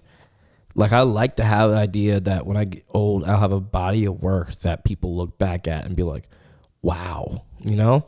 That's why right now my main goal in the next 5 years is to have all my records pressed and turn into like vinyl and turn into CDs. Hell yeah. Something physical. That means like if the internet fucking went down, I could still listen to my records. The scary part about everything is if all my music is on these websites and nowhere else, then it could be gone in like that. That's right. And that's horrifying. That's years and years of work gone. And there's a lot of people who are living like that, who just put their records out on social media and put it on YouTube and put it on all these things, but they don't think about the longevity of it. I want my kids to hear it. Yeah. You know what I mean? And I don't know if the internet's going to be here in 5 years or 10 years. We don't know anything about the future. So I think it's nice to just prepare for something physical, prepare to have your music almost like an art piece that you can be passed down to family members. Because I don't know if I want to be famous, but I know for a fact I want my art to still be here when I'm gone. Yeah. You know what I mean? So that's my goal. Yeah. I fuck with all of that. Like, I just feel as though it's mad important to, like, build legacy. I feel like chase whatever you want to chase, but make sure that whatever you're chasing is bigger than what's on this world and material shit. That's honestly, like, if you can't have essentially what was found within the story of the album. Like, at the beginning, you were kind of just trying to figure out your world and figure out you, but you realized the only way to get that is through the people and the environment that you put yourself in. Yeah, that's the whole theme of the record, is like it's separating myself from fake romance to finding romance in life and finding romance in the love that I already have in the relationships I have. Like, I could hold on to an old relationship that's dying, or I could keep the relationship strong that I already have and build up upon those. Because there's no perfect relationship, and there's no relationship that doesn't need work. I don't think it makes sense to have friends that you don't call. Like, I have a lot of people that are in my life that will send me memes rather than call me, and that bothers me, because it's like, bro, you have my number. It's not hard. If you're scrolling through Instagram this much, bro, you could call a nigga, and it's a weird ask, and it shouldn't be, because that's how you show real friendship. If you're thinking about, when I think about people, like when I think about my friends, I call them. I really do call them. You know what I mean? And I only call those who pick up. Hell yeah. You know? That's real. I like that. See, a lot of people, especially like a lot of people your age, they don't believe in the phone, like picking up a phone and calling. I hate it's text all about messages. texting. I hate text messages because they can get lost in translation so easily. I agree. You know what I mean? And also, like, bro, you can't shoot the shit like on a text message like that. Like, people think about what you're reading, and they kind of think conversations aren't like that. Normal conversations, and you can't really recreate a normal conversation through text messages. Because you're trying to read too much into it. Like, you got to figure out, okay, well, what's the emotion behind this? What's this? What's that? When you just on the phone, hey, man, you finding it out in real time. Like my homie so-and-so, me and him, we'll sit up there and talk for hours. That's how it's supposed to be, bro. I feel like we lost that a lot, and I'm trying to regain that and tell people, like, look, bro, like, social media and everything. Nah, fuck no. It's really not. And I think there's moments when social media is hilarious and fun, and there's moments where it's like it's actually detrimental to your relationships, because it's like, dude, if you think that a meme is what's keeping your friendship strong, you are sorely mistaken. You're sorely mistaken. I have a lot of buddies who be sending me memes and don't even want to talk to a nigga, and they wonder why I'm not in their life like that, because it's like, bro, like truthfully, like I left a band because of that. I left a band because there was like no real friendship behind it. There was just one friendship I had in the band, and everybody else was just there to record. That's not how I move. You know what I mean? I don't think that's cool. I don't think that you shouldn't be hitting up if you're friends with somebody, hit them up. Reach out. Don't just reach out when you want something done. Yeah. Yeah. A lot of people be on corny shit, bro. It's really corny, bro. It's really corny out here, man. And they think it's I feel like it's just a reflection of capitalism again. I hate always going back to that, but it's like, bro, like if we were living lives that we wanted to be living, would we be on our phone all the time? Would we be like not communicating to each other like this? I think we wouldn't. I think we would just be calling people and or just seeing people in public. I love pulling up on a nigga randomly. Yeah. Yep. I'd be like, yo, I'm outside. Like my friend Noah used to be like, we don't talk that much now, but he used to just pull up to my house and be like, you home? Bet I'm kidnapping you. And it sounds crazy, but I used to love that shit. I don't know where we're going. I don't know what we're doing, but like, shit, let's do it. I love that shit. I like being outside. Yeah, but I feel like a lot of stuff changes the older you get, because, you know, motherfuckers start getting married. They really start getting settled down in their lives. They start building families and stuff like that. So a lot of that stuff starts to factor into it, too. I agree. I definitely agree. But I think there are people who've been friends since, like there are old people who have been friends, have their friends since they were since kindergarten. Ooh, I feel that, bro. And I don't think there's a certain age where you have to stop caring about your friends. It's not that you stop caring. It's just the ways that you all are able to communicate starts to get different. Because especially around 30, you start to really go through a lot of changes with your friends and shit like that, because y'all all start going through these different phases of like marriage, just even getting in a real serious relationship where you can even consider marrying somebody. Your whole mindset and a lot of things change. So what you once did with the homies, all of that shit changes. And true, for a minute for me, I was really mad about it, and then I kind of started. I haven't had kids myself yet, but just being around the homies when I actually see them with their kids and how much they've changed. Like, okay, yeah, we was doing this and that like too long ago, but now seeing you in this light is like, oh shit. Yeah, like both of my best friends have kids. Yeah, both of my best friends have kids, and it's like, but it doesn't create a drift from us. It really just gets us closer, because now we have to think about when we meet up. We have to make plans like adults now. We can't just do it randomly, impromptu like we were in kids. And we're not meant to. Dude, people are supposed to be making plans. We're grown now, so that's cool. But just make plans. Be willing to make plans. Be willing to make a plan. Oh man, a lot. Man, I feel you, because I'm on that side of it.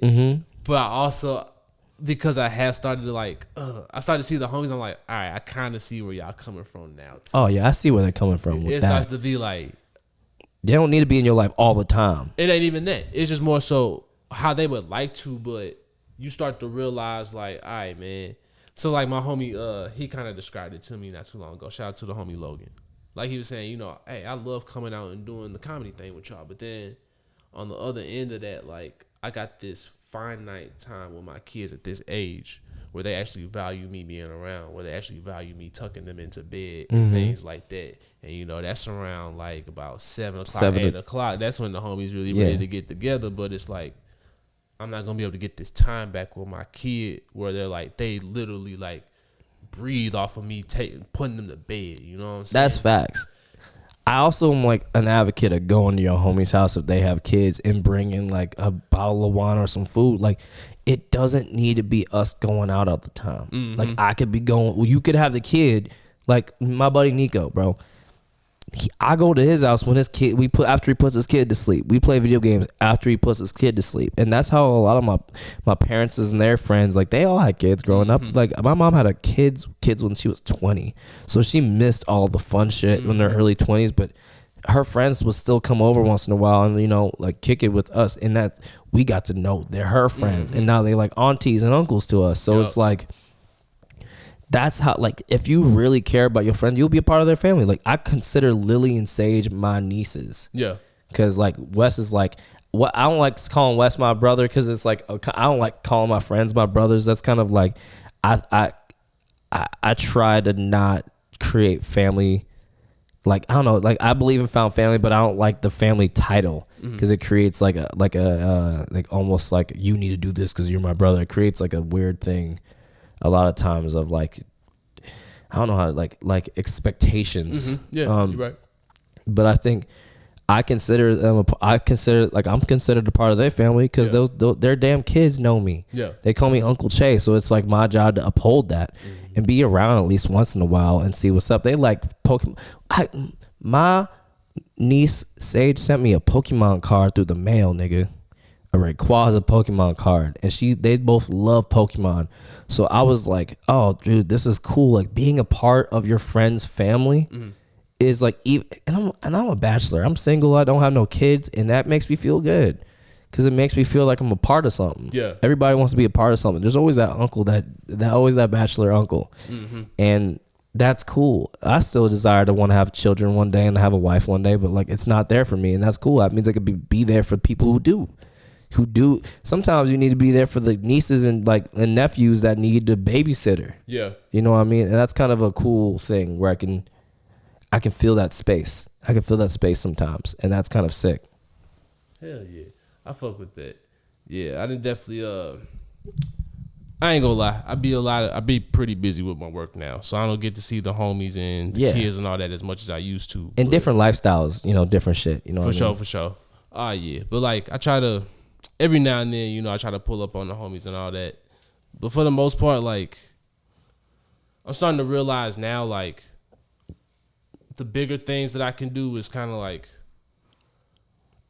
really just, like, focusing on my shit. Because for a minute, I was really involved with a lot of other people, and that stunted me really being able to do the bigger things that I wanted to do for people. Same. So, like, with some of my homies and their kids, it'll get to the point where, I'm around, but I can't afford shit. So what, you know, what example am I putting for these kids? Like, that's so real. You know what I'm saying? I kind of got to get back and really do something where it's like, okay, yeah, you see Donovan around, you see certain things, but what is this adding up to? Yeah. So I started to take a step back to really start honing in on my craft, really start honing in on being a creative person, because it's like, yeah, I say that I do this, but how can I show this kid, like, all right, you see this on YouTube, you see this, you see that. Hey, man, this is what I be doing. This is how you get it done, because you be seeing how other people do that. Well, you got somebody right next to you who does this, and I can show you how to do this, that, and the third. You think that person is cool that does that. Well, this right here, this is what I be doing. Yeah. So a lot of the times I would be dipping off and doing my thing, and then I come back, and then I show them, all right, well, this is what I got going on. This is how you do this, how you do that. Yeah. I agree with that. And I think it's also like one of those things where you can only help others if you help yourself. Mm-hmm. You know, I've been leaning a lot in that. That's why I've been, like, becoming solo, like, going to the gym, like, doing my own thing, just focusing on hustling. But when I'm off, man, when I'm off and I have free time, I like to see my people. Yeah, like I could sit and watch TV. And I do go to the gym, and I still do a lot of other stuff that I enjoy. Mm-hmm. But I will always try to make time for my people, because, like, really, life is finite. Yeah. Life is short, so we don't know how long we're going to have each other, and really... And I'm trying to get better at it. It's not like a thing I'm great at, to be honest. I'm really terrible at it. But it's something that I'm aware of. It's something I'm trying to improve on, and Uncle Che is about that. Mari's about that, because it's like me trying to become this person that could be dependable in my family, and not even just my family, but other interpersonal relationships as well. I just want to be dependable. Hell yeah. You know what I mean? And not from a music perspective, not from a business perspective, from a real friend perspective. Yep. You know what I mean? Yep.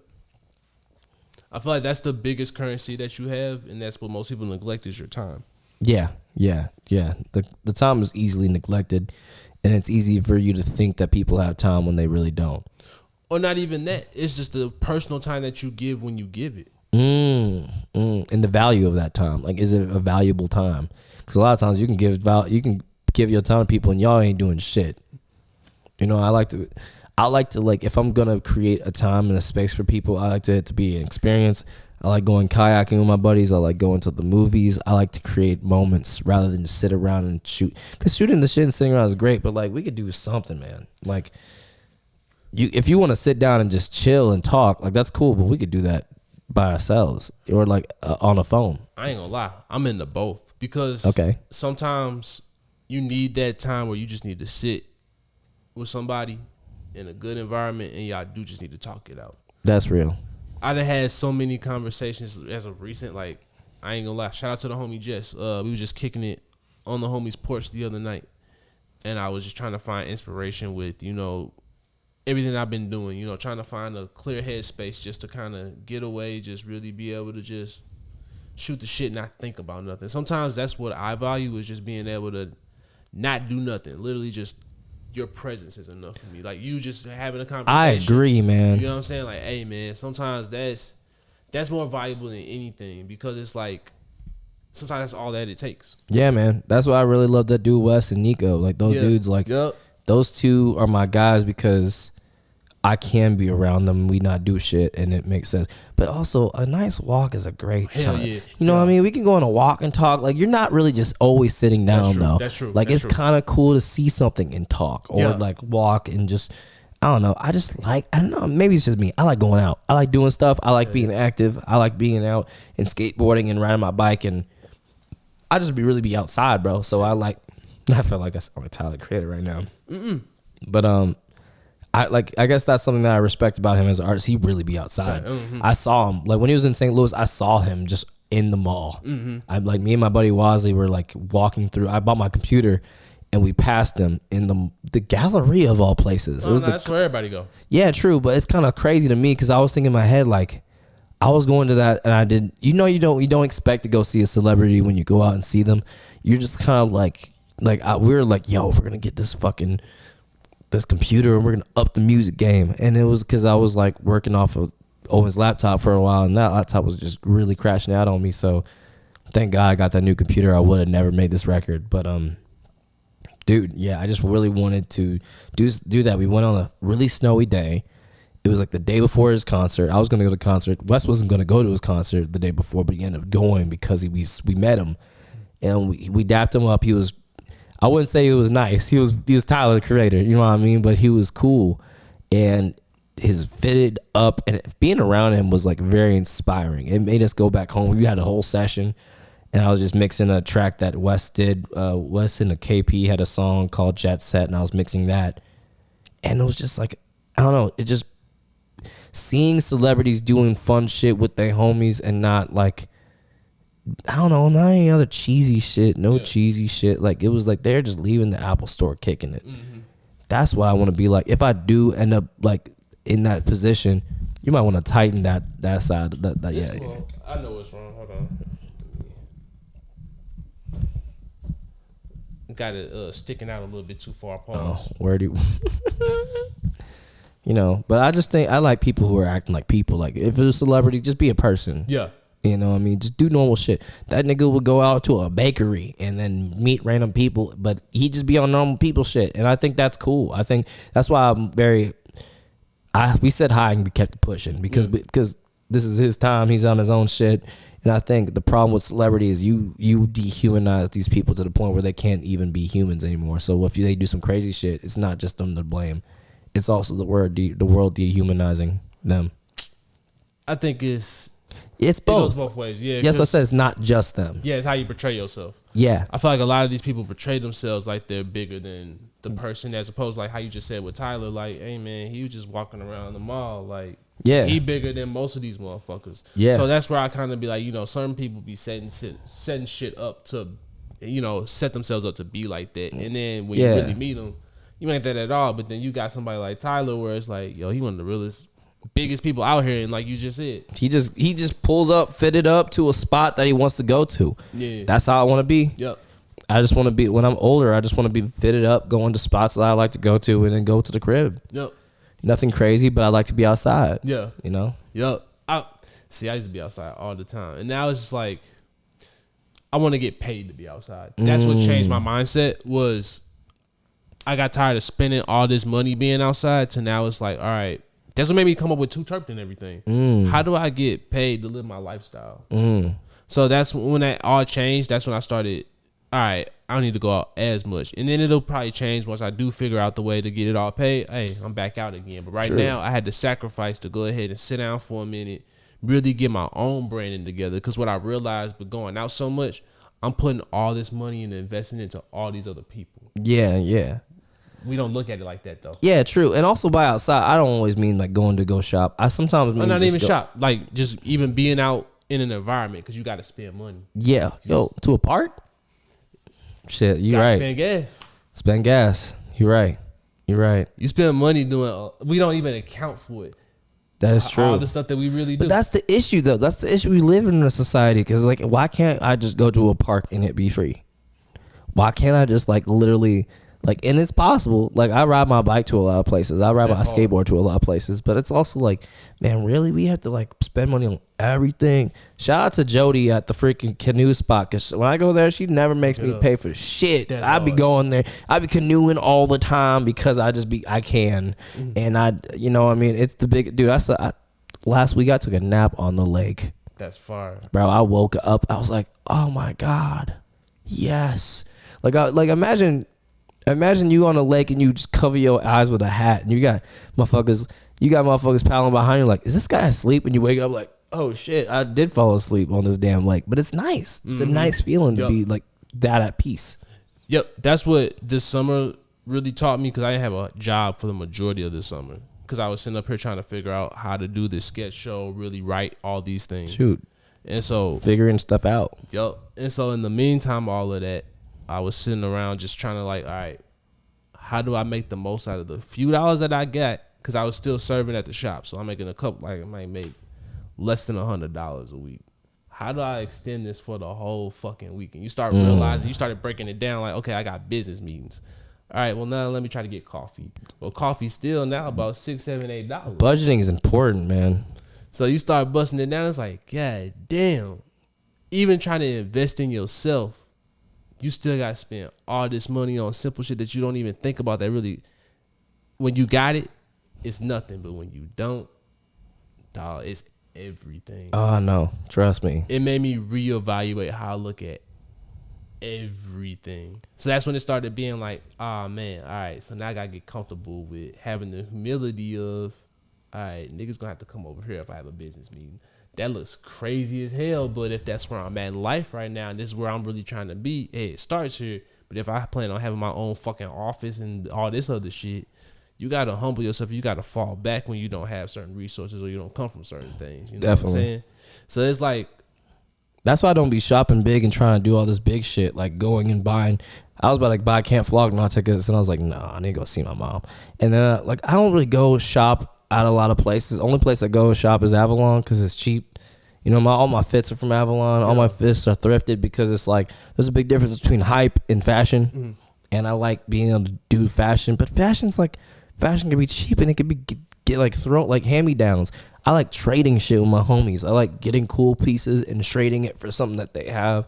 So it creates this like clothing economy. Hell yeah. You know what I mean? And it's I like that. That's kind of a sick way to do it. Yeah, like I had started wearing the homies like all the local growers. They all started branding themselves a lot. So everybody would come up with a t-shirt and all that. So it got to the point where I just started wearing all local brands t-shirts and shit. It's sick. And motherfuckers like, oh, where you get that from? I just got this from my homie.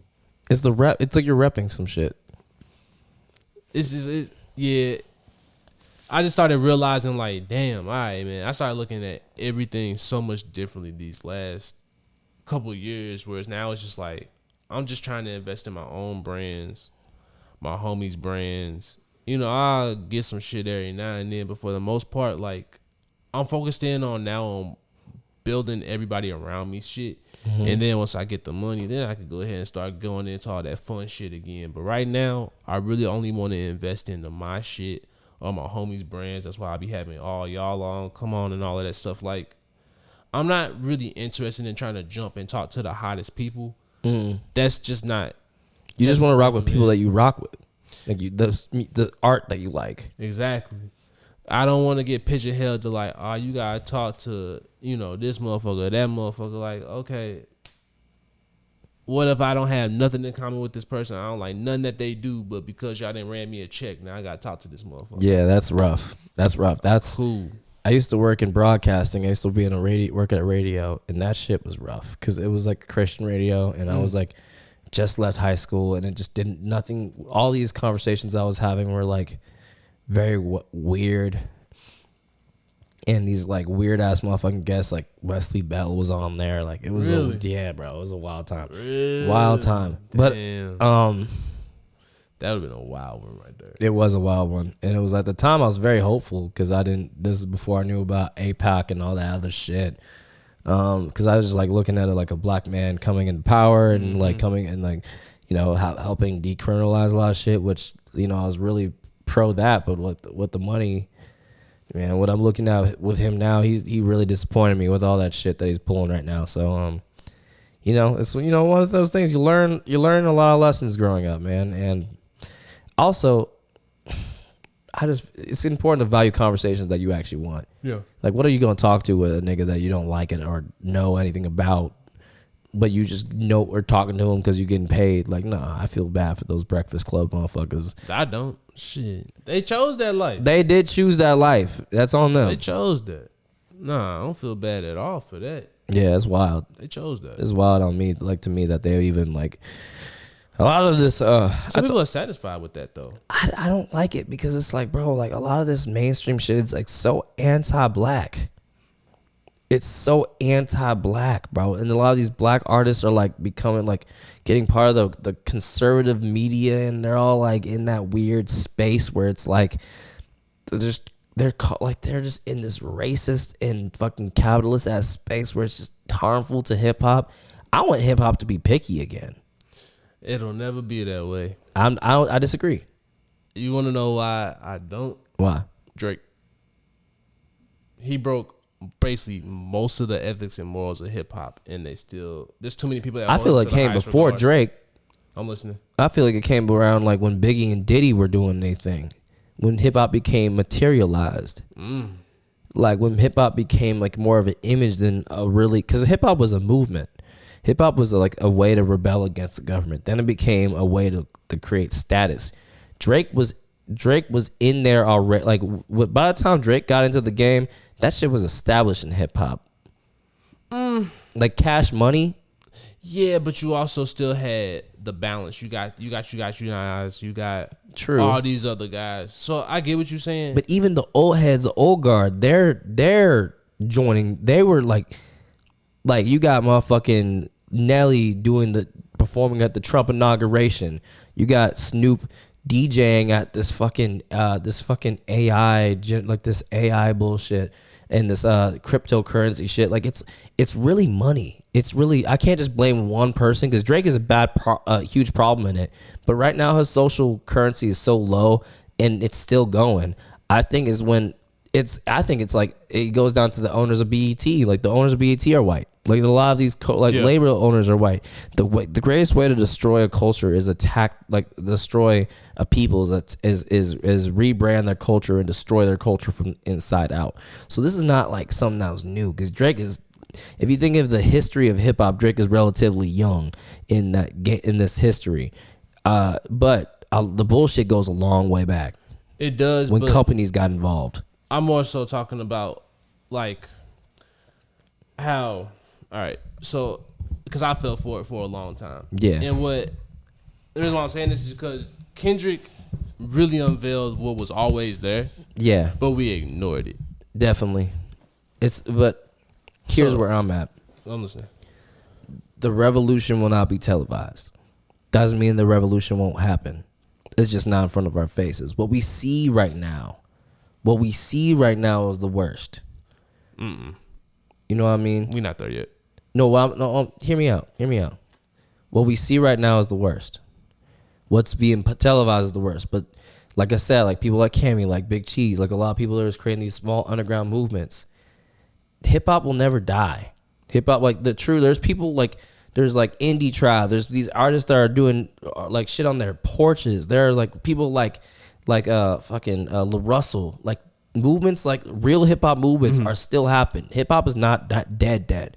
Corporate hip hop is dying. So that's more so what I'm getting at. Okay. And that's what kind of, you need corporate hip hop to be able to, you still have people at the top that held certain standards, and the biggest person right now has no morals or standards, and so the average listener, they lost all that as well. So like the fact that you can sit up here and do all the stuff that he's done, like as far as all the things that he's gone against hip hop with this whole thing that's happened, he's setting the tone that it's okay to do certain things. So you can get your hands dirty, but now it's not okay because the other person's doing the same tactics that you're doing, and now you want to call it out. Well, where were your morals and ethics when you were doing this same grimy, dirty stuff this whole time? Yeah. So you get, that's where I'm saying, like, all right, there used to be a thing of where we would call out the bullshit. Now, the main person who's doing the bullshit, y'all holding that up and y'all saying that it's not what it is. But like hip hop isn't the main people, and like hip hop aren't the celebrities. Hip hop is like the people, like in what community? In general, I think that's not hip hop. That's pop culture. That's pop. Like that's pop. Like there's a big difference between hip hop and pop. There is, but I feel as though the mainstream doesn't see that, and because he runs the mainstream, that's where the lines get. But fuck the mainstream. Like you know what I mean? Like that's kind of where I'm at. That's not mainstream. Isn't hip hop. Like the main like that's the opposite. If we're looking at what hip hop is, then hip hop hasn't died. If you look, like the hip hop has always been a grassroots movement, right? It's always been. The problem is like the consumers don't only look at hip hop as that, but it's not. That's not it. And that's. But also that doesn't mean that hip hop's dead. That just means the people who are appreciating it are actually there. The real people that are in the game, and it's not like we don't need corporate hip hop. We really don't. No. As long as people are able to pay their bills, St. Louis is a great view of that. I feel you, but I do want to lose the mindset. We got to stop saying that we don't need things, because that's not true. Like, we definitely need it. We just need to be elevated up there. But we can't keep saying, fuck it, because then, all right, well then, fuck y'all. Y'all don't need it then y'all will never be there. Well, where, like, what's where? You know what I mean? Like, if you're talking about being able to, like, support and so, like, provide, people are like in hip hop are there. La Russell is doing that. La Russell is like in the top 1%. What I'm saying is somebody like La Russell, there should be like y'all. That should be like the regular tier, and that's not. You get what I'm saying? I get what you mean, but that's not like that. But that's okay. These are two different cultures we're talking about now. Where did it all stem from? You get what I'm saying? Well, yeah, there's a lot of things that branch from things. Blues branch from like every lot. What I'm saying is, what everybody's profiting off of is the things that the people like La Russell, the real artists, do, but because they're not willing to. I don't know, because I'm paying attention. I'm paying a lot of attention to what the game's happening right now and seeing what's happening around us. And so think about somebody like Russ. Yeah, Russ. So even though he has his own independent thing, how is he not like Taylor Swift? Because he's not taking, like, he's going straight to consumer. He's not taking money from corporations. He's doing his own thing. He's funding his own shit. Same like John Bellion. There's a lot of artists who are doing it because they're funding it themselves through their fan bases. And that's hip hop. But what I'm saying is that that's all hip hop. But when is hip hop going to actually be able to profit off of what it is that they do? They are profiting. Not everybody that does hip hop is profiting, but that's like not everybody who plays in the NBA is Jordan level. Right, but they still get recognized, and they still get to, I guess for me, like I look at how St. Louis is looked at, and so what we're represented by, they always put a highlight on Sexy Red, and that's don't get it twisted. I fucking love Sexy Red, but we act like Smino ain't been around and really elevating what actually looks like St. Louis, like music. they don't really put him on like that because he's not selling. He's not trying to. For one, he stays true to himself. He doesn't try to go with what'll get you viral or what on the mainstream, like what they're trying to push and what actually works. So like, as far as I'm concerned, they tried to push Drake for so long and it worked. But then Kendrick came around and stayed true to self and always spoke that real shit. And eventually, man, that's cool what Drake do, but Kendrick put a hole in him because you need, what I'm saying is like, you need that real shit because what was taking over was Drake. And people started thinking that's what the antithesis of hip hop is. He's not talking about anything when he raps. Well, all his stuff is basic. But you proved my point though. Hip hop's winning now, but overall, is it still winning because he's still at the top? Like Drake is not at the top. If you've seen those streams, bro, he is not at the top. He still has more influence than what he should. For all the things that he's done, you still got too big of a hold, and the younger generation still. Who would they want to be? Do they want to be Kendrick or do they want to be Drake? Most of them want to be Tyler. Fair enough. You know what I mean? Like that's what I'm saying. Fair it's enough. like we have this really negative and very that's the problem though. In my opinion, that's the issue. It's like we're looking at all this other shit that's happening around us without what we're having issues praising the shit that's actually happening. Like, bro, like hip hop is winning. The problem is like if and here's my issue. We can't want not every artist wants to be mainstream like that. Like if you go to a Smino concert, that dude's eating. He's feeding his family with it, dude. He's doing tours across Europe and he's winning. Like, what else does he need? You know what I mean? Like, do you want the whole world to know Smino? Yeah, but that's great that you want that. But does he want that? That sounds like terrible. And personally, if I was in his shoes, I'd be happy where he's at. A lot of people are happy at the Mick Jenkins level.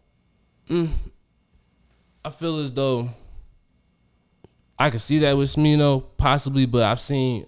I followed him at the beginning, and the moves that he was making, he's trying to make the big move. You get him with SZA, you doing all these different things, you trying to go for it. And I don't think that he should. I just think that because of what he does push in the music that he does, they not trying to fuck with that. And that's my issue is that. But do you want the corporations to touch it though? Like that's the issue though. That's why we're having an issue because hip hop is getting touched by these corporations. Do you want something pure to be touched by a lot of money? Because a lot of money fucks up everything. Here's my thing. You win as long as you have a fan base that love you. You're supporting your family and you're eating off of it. That's the three. You don't need to be known like Kendrick. That's not. If we're looking at that as the gauge of success, that's an unrealistic gauge. Then how did Kendrick get there? Dude, he got there because of like the underground, and he got there naturally. He got there because of Dr. Dre. That's not a normal thing. He got cosigns by people who have been in the game since the beginning. I feel you, but at the same time, Che, I feel as though there's one thing that I feel like a lot of people deny, and you just can't do that. What? Niggas had a vision of where they wanted to be and where they're at. Well, yeah, but also like not everyone has the same vision, but doesn't mean they're losing. Like, no, like, you know what I mean? I'm not saying that, but I'm not really. I guess for me, I'm not gonna sit up here and say that I can be cool with where I'm at, but don't get it twisted. I still want to strive to be more. And now, if I don't reach it, that's cool. But I'm always gonna strive to do more. I think there's a difference between striving to be better and striving for more capital. There's fair a enough. big difference. Okay, fair enough. There's a big difference. Now I see what you're saying with that. Because fulfillment, like I said, fulfillment doesn't mean money. Right. Fulfillment doesn't mean popularity. Right. Fulfillment means you're getting better at your craft. The reason why Kendrick's that popular is because one, Compton is huge. Compton has a huge background in music. He got, and all the biggest names were, a lot of the biggest names in American hip hop is from Compton. So if he's going to be the best in Compton, of course he's going to be raised to that level. Of course he's going to be raised to Pac level. That's just natural. St. Louis, the closest we have to that is Nelly, and he was never big hip hop. He was a capitalist from the beginning. Whoa. No, that's being real. Nah, bro, he was big in hip hop. Well, he was big in hip hop, but listen to what he was rapping about. Yeah, hood shit, and that's cool. But at the same time, Kendrick's rapping about hood shit, but he's talking about his life. That's what Nelly was talking about. Sometimes our lives are just like Nelly he really was about that shit. Yeah, he was about that shit. He didn't stay about that shit. That's the problem. I ain't trying to put everybody's business out there, but I know that, but like that's what I'm saying. Like if we're talking like what hip hop is from the ground up, Nelly, and if you look at it, like Nelly's discography, he's more pop music than hip hop. If you listen to him on the radio, but if you his albums, Nelly, you got lit. I'll be listening. That's all street shit. Yeah, street shit, but like this is the thing what we're talking about. Street shit sells, right? But if that's Capital who you are, but really, was that him though? Yeah. Like do we know Nelly? Like, cause a lot of people I know that like a lot of older people I knew that knew Nelly, he wasn't on that shit. That's not what I heard. Well, that's what I'm saying. Like it's like, but it's easy to sell that to the consumer. Like just selling street shit is so easy. Not even that. Just being around. He's not one of them people that was faking the life. I guess. I can't. I wasn't there, so I can't. But not even just that. I'm just like, for me personally, again, I just feel as though like, yeah, you can reach a certain level, but you're always. That's what hip hop is trying to be the best. So you're always going to strive to be the best. That's literally what it's built off of, is competition and being the best. Be the most. So is it the being the best as in like being the most rich or being the most talented? Because if the gauge is, because I remember when there was a time where the most skilled was the part of hip hop. It wasn't about being the person who had the most money and had the most cars. Now it's that, and that's not hip hop. That's rap. No, that I agree with, and that's why I'm saying. So that's my point. That's what I'm saying. People want to be Drake as opposed to being Kendrick. Some do, but some people want to be Trump. And does their opinion really matter? Yeah. I don't know about that. Well, that's how we got into the world that we got in today, because people disregard other people's motives or perspectives. And because if we ignore it, doesn't mean it's going to change anything. I think what I don't think ignoring is what changes it. I think what the problem is, if you invest in things that are, because the thing about it is, if you invest in shit that's shitty, then the world becomes shitty. If you invest in things that are good, the world becomes good. And I think it's very simple when it comes to that, because it's like the reason why the world became like this is because we invested in people like that are trying to be Trump. Now we're trying to invest in people who aren't. That's why I disagree with that take that it's not going to ever come back, because nothing will ever stays the same, and nothing in the idea that capitalism will always reign is kind of like I don't believe that. And for me, as a person who fights against it, I have to not believe it, because it's like, if you think that it's going to stay the same, they're going to be more willing to bend. You're going to be more willing to let things stay the same, or less willing to fight and change. I don't agree with that. All right. I think you can want it, but you can also understand that with the current world that we're in, and so for me personally, I understand what you're saying, but I also see like, we're in a bad place, and it's not going to get any better. As a matter of fact, we're about to get worse. It's because of how divisive we are. I'm gonna be honest with you, bro. I think it's sad that because of, and again, I don't fuck with Trump, none of that shit, but I think it's so sad that because people have a political stance, people will literally be like, I'm not fucking with you, I'm not talking with you. Like, we have gotten to that point where literally we have divided ourselves because we can't agree. And I get it, but I think the reality is, I think people thought that, hey man, there's people that voted for Kamala and this Democrat shit, they hate niggas too. Like, they're racist as fuck. I think the issue is not, like, it trickles back to the issue is in political stances. It's capitalism, bro. Like, all these people are getting lobbied. All these people are getting paid for. That's like the thing. But can you be honest and say that it's really wrapped behind who your political party is, and that's what bases, like, that's how people look at it. Like, but yeah, a lot of people look at it, but a lot of people are also changing. Like, that's the thing. A lot of that view comes from a lot of lack of hope. It's not hope. It's just the reality of what you see. Well, it's reality. Reality can change. It can. You're an actor. You're a musician. You're an artist. Yeah. So how do you not think reality can change? That's my question. I think it can change, but can it change into what it is that I want? It can. It's depending if it depends on everybody. If a lot of people work on it, and there's be real, we're not seeing the majority. We're seeing what we're getting fed to. We're getting fed shit. We're not seeing what all the small things that are changing in the world.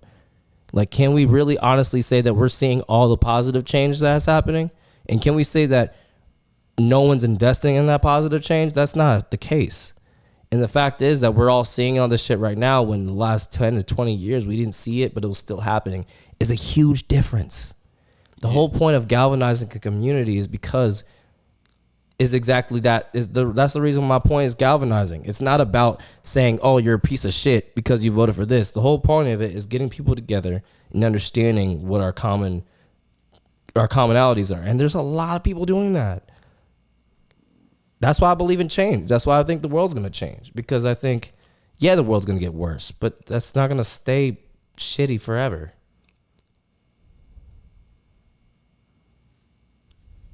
Yeah.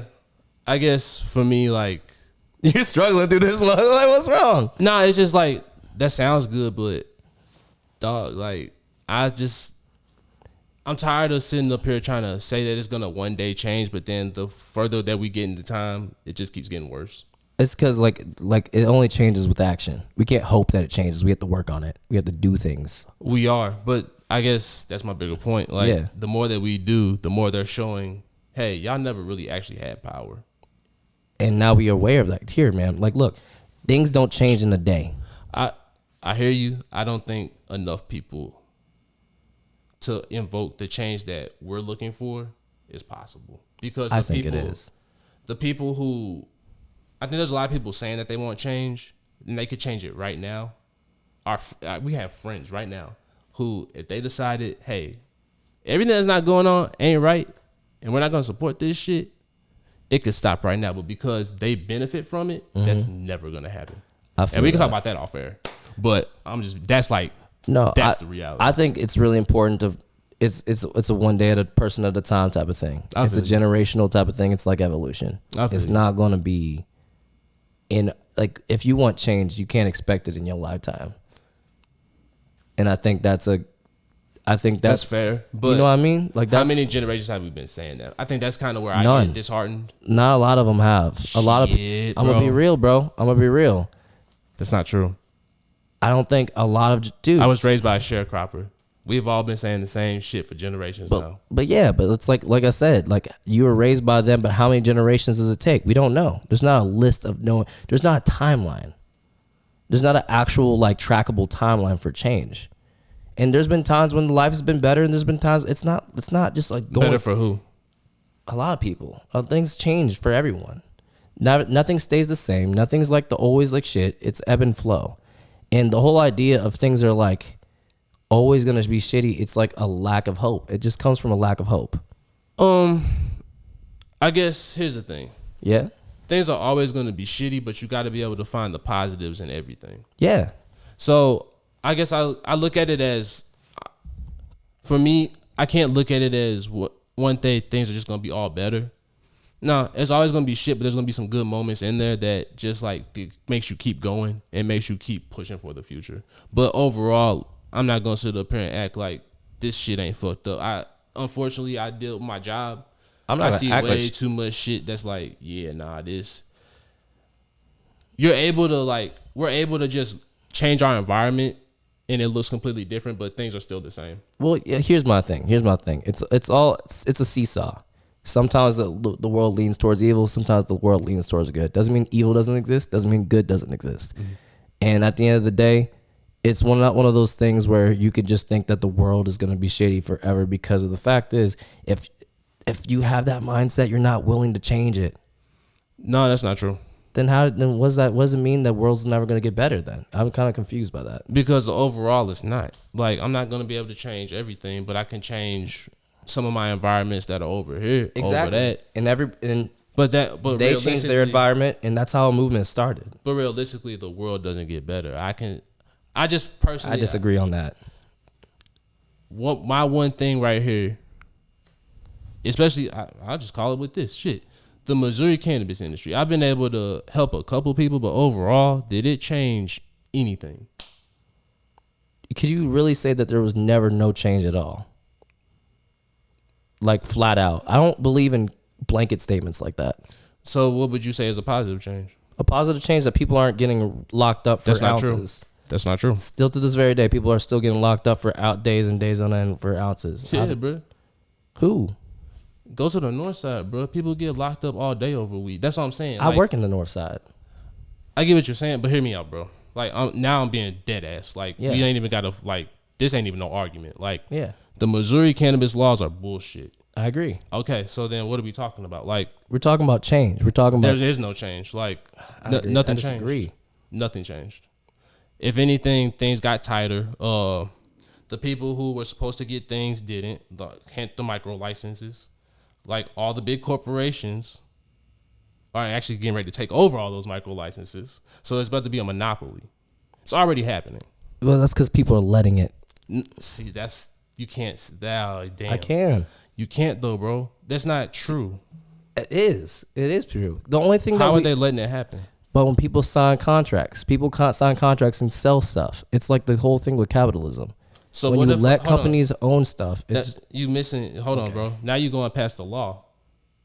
So these were things that were written into law because they lied to people about what was actually in these laws. And do you think law can never change? Underneath the Constitution, there's so many things that have to happen, bro, for this to change. It's not going to happen anytime soon, and it's not going to happen within the time that we need it to happen.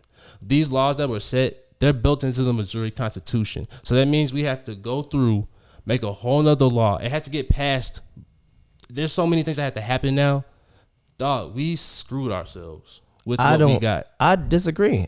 Here's the reason why I disagree, because I think that's a mindset of where people like can never change and can never get out of this sense of like bondage. That is a fallacy. You work for, never mind. Yeah, I know, because I see it. I see it. So you work for corporate. So I get what you're saying, but you also have a skewed vision of what this is. No, I come from a place that also didn't work for a corporate weed industry. But you do now. So then how do you do that? Honestly, bro, I'm going to be real with you. Like, you got to see how the corporate thing works. So then I do. So then how do you feel comfortable saying what you're saying then? I feel comfortable saying because I believe in people. I believe in change. But the people that you work for are the ones who are stopping this from happening. Green light? Yeah. Yeah, that's Bombery though. They don't. The Bomberies don't own the green light. Yes, they do. They don't. They sold it. When? Like not even 5 months ago. Like 5 months ago. Who did they sell it to? Floor Farms. That's a local industry that isn't the Bombery. That's not local. Floor Farms isn't, their actual president company isn't local. They all, that's what I'm saying, bro. We can have a conversation outside of this, but bro, it's not what you think that is. So I get it, but it doesn't discount the fact that change can't happen. That just like doesn't make any sense. How's it gonna happen with the people who skewed the laws are the ones who are running it, bro? People can be voted in that change, or the world can change. Like governments change, bro. There are times where there's Nazi Germany. There's times where Nazi Germany thought that they would always be Nazi Germany. They changed. I get what you're saying, but this is a little bit. It's pessimistic. It's not pessimistic. It's realistic, bro. I don't know. I just disagree. And that's cool for us to disagree on this. Oh, for sure. But like, I'm just saying, like, dog. If I could tell you how close I was into all of this and how like. And also, we're talking about one industry here. They're all connected. I can show you how they're all connected. That's what I'm saying. This is all deeper than Nino Brown. So you're telling me that everybody, all the small businesses and all the people who are working to actually undo this shit, what they're doing is wasting time? Yeah. That's exactly what I'm saying. I've been saying that since the beginning of this. I disagree on that because that's like a fake, like it's like essentially giving up. No, what I'm saying is that is giving up. Reevaluate the situation and understand what you're in, because a lot of people, and this is the other end of that, and this is what I have to deal with. I have a bunch of my friends out here that are trying to push to do mad illegal shit to become quote unquote legal. That's never going to happen for them. If anything, people are sitting up here creating hey, here's what's really happening, right? Okay. They're creating a list. And right now, what's really happening is they're having an issue between corporate cannabis and hemp. Mm-hmm. And so right now, they're not really worried about the legacy market because hemp is making all the money. That's what they're pissed at, because they're allowed to go into the gas stations and sell THCA under the guise of. They're making it illegal right now. They're making THCA. They're cracking down on that. I'm aware of that. But they're not. It's not going to work though. That's the issue. They're not going to be able to get rid of hemp because they can't prove everything that they're trying to prove, and also too, there's too much money wrapped up in hemp outside of just the So you cannabis believe industry. like it's gonna be like that forever? It's gonna be like that for a long time, bro. But I mean forever, because what your argument is that we'll never change. You know what I mean? Do you see how that's a blanket statement? I get what you're saying, but That's coming from one person. all right, it's not gonna change in our lifetime. That's fine, but doesn't mean change won't happen. I get where you're going with You know what I mean? So I do. I understand where you're coming from. That's why. You got a good mindset. You know what I mean? I think it's important to still believe in change, because if you give up, if you think that change won't happen, then you're less likely to fight. That's not true, bro. I don't know. I still fight every day. That don't mean that. I'm not saying you don't, but I think that is a mindset that is indicative of letting them win. Because I think you can know what's happening and still push for change. So that's my point. But you can still see, like, hey, man. Cammie Thompson has been doing a lot of great shit for change. She's been changing a lot of shit, especially for the North Side. I see change happening.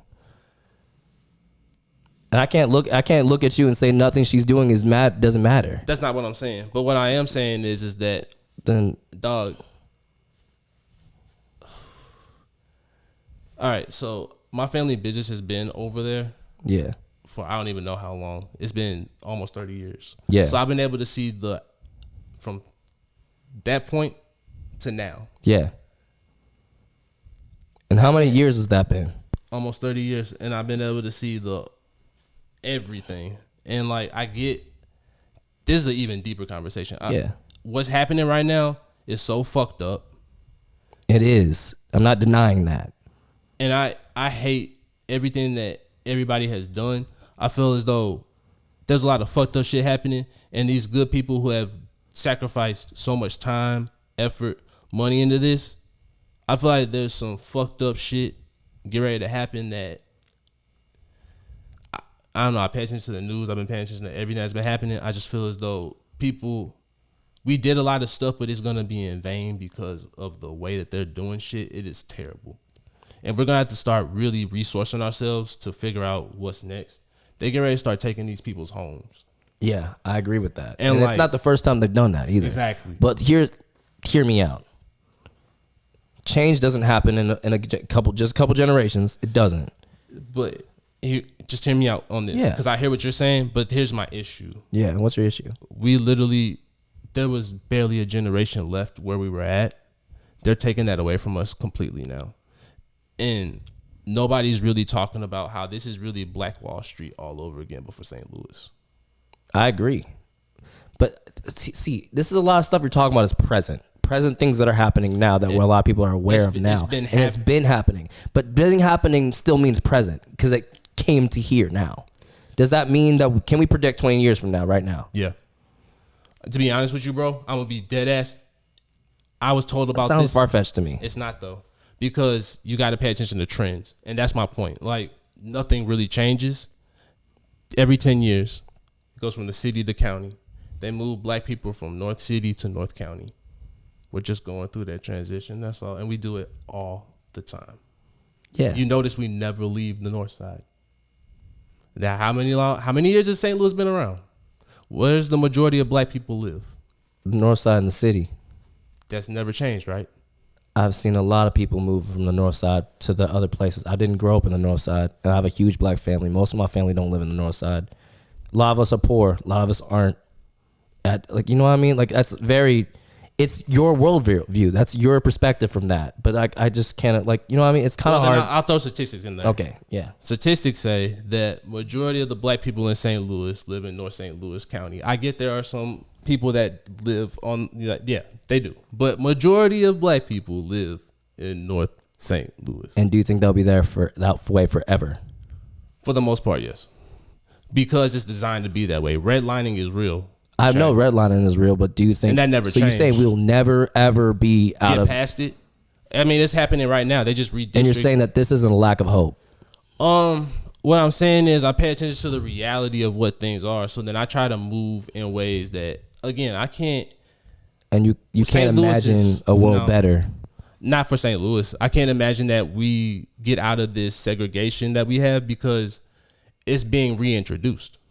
That's okay. Here's my thing. The reason why I think that this is a place coming from this is coming from a place of lack of hope, is because if everybody believed that, then nothing would change. It doesn't. And that's the problem. People have that exact same mindset. I hear you, but at the same time, do you though? Dog, yeah, I really do, because I vote, I do all this shit, and nothing changed. But voting's not the only thing. I think what else is there? Galvanizing, How do you do that? getting people together, getting communities, holding community events, and changing shit. Like, like I said, I see examples. I do see all examples, of that, but I've done all of that, and I still don't stop doing that, Trey. Then So does what that I'm mean saying everything is- you're doing is worthless? No, you Then still what? got to do it. That's what I'm saying. But that's what we're both saying the same thing. But I don't think we are. saying, no, you're saying that I'm giving up. I'm trying to tell you. I'm not saying you're giving up. I'm just saying that mindset is a state of giving up. It's not though. You can look at reality and still think that there'll be better, And you can still and still fight for better. I'm still fighting for it, but I can still see where there's no end in sight. I feel as though, here's the thing. Okay. Have you ever seen whatchamacallit? I actually like this conversation that we're having. Yeah. It's actually dope as fuck. I actually respect you a lot more. Yeah, I have. Not that I didn't respect you before, but you yeah. get what I'm saying? Like, the fact that we could have this conversation, like, this is fire. Yeah, because I always push that back on that. I don't believe in that. Yeah. So have you ever seen man, it's that Nate Parker movie. What's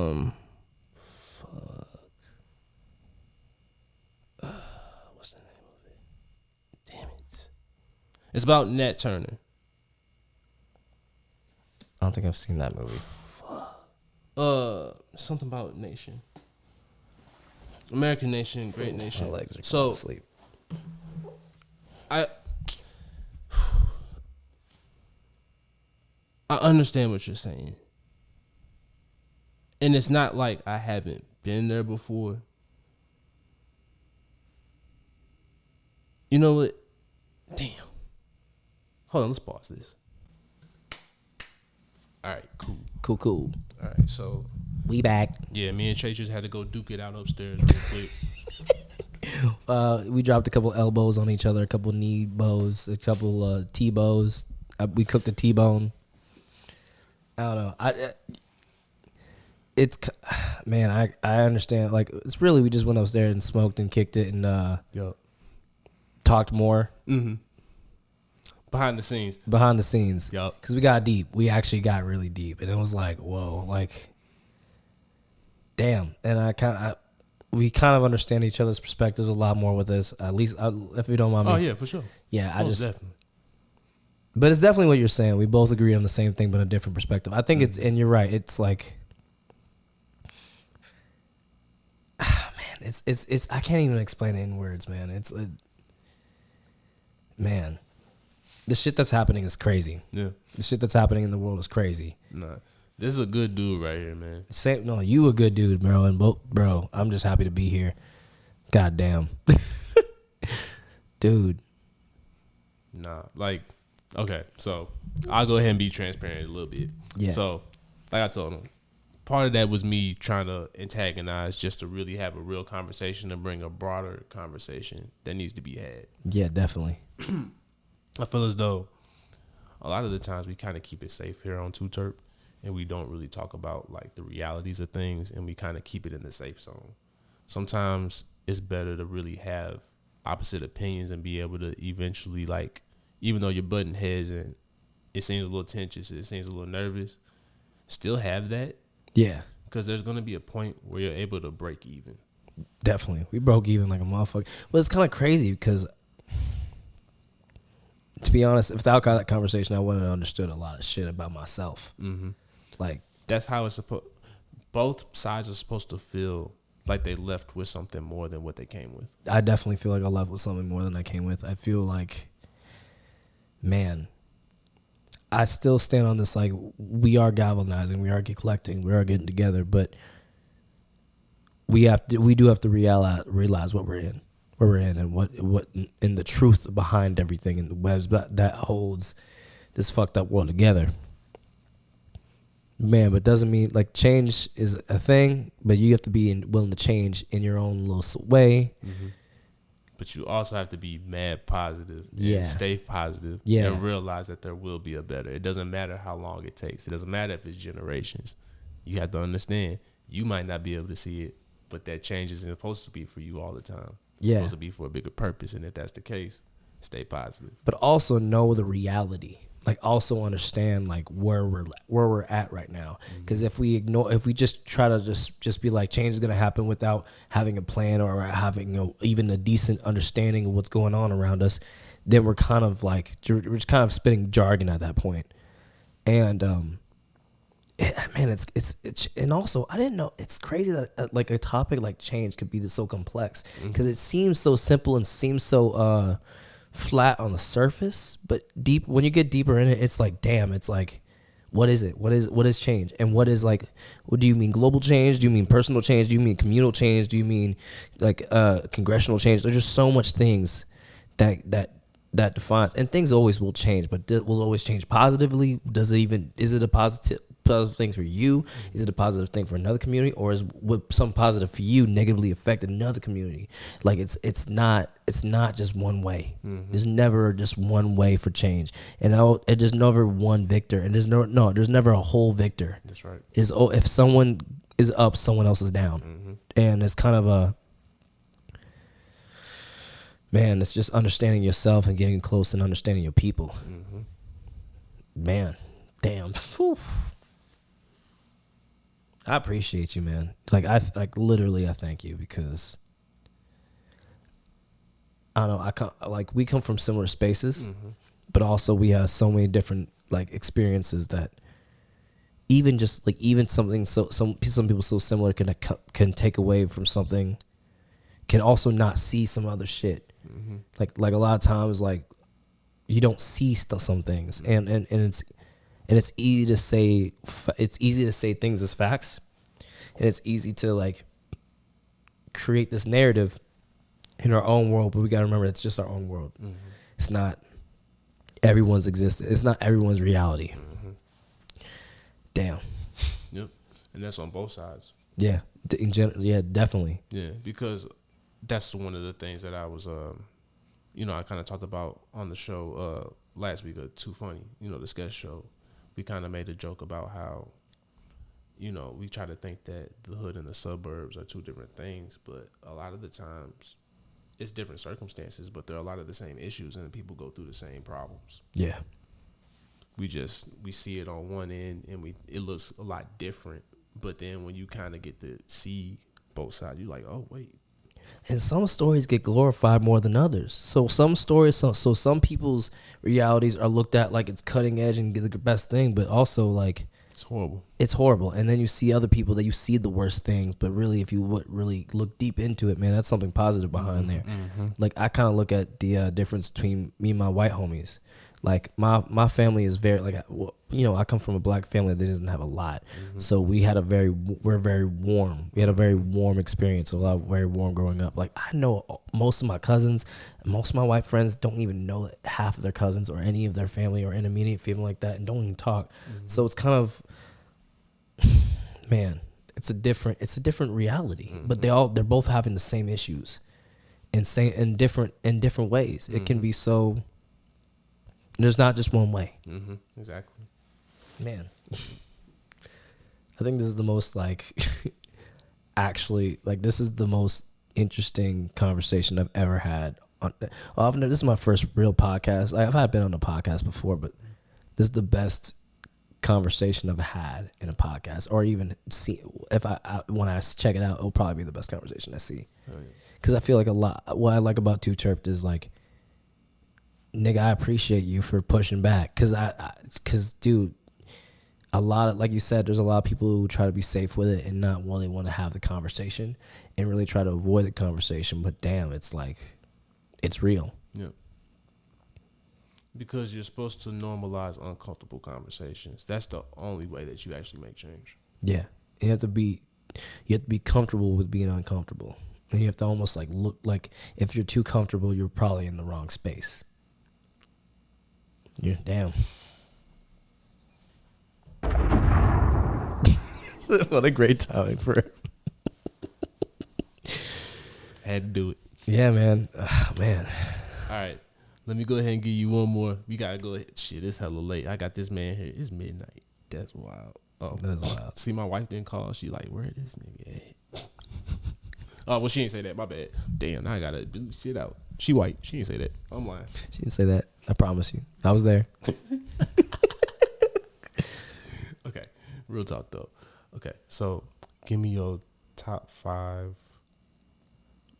Yeah, we did this last time, but I don't care. We still gotta do it again. Top 5 movies that you watch. High, like your top 5 stoner movies. The Gentleman. Okay. Oh damn. Cloud Atlas. Mm-hmm.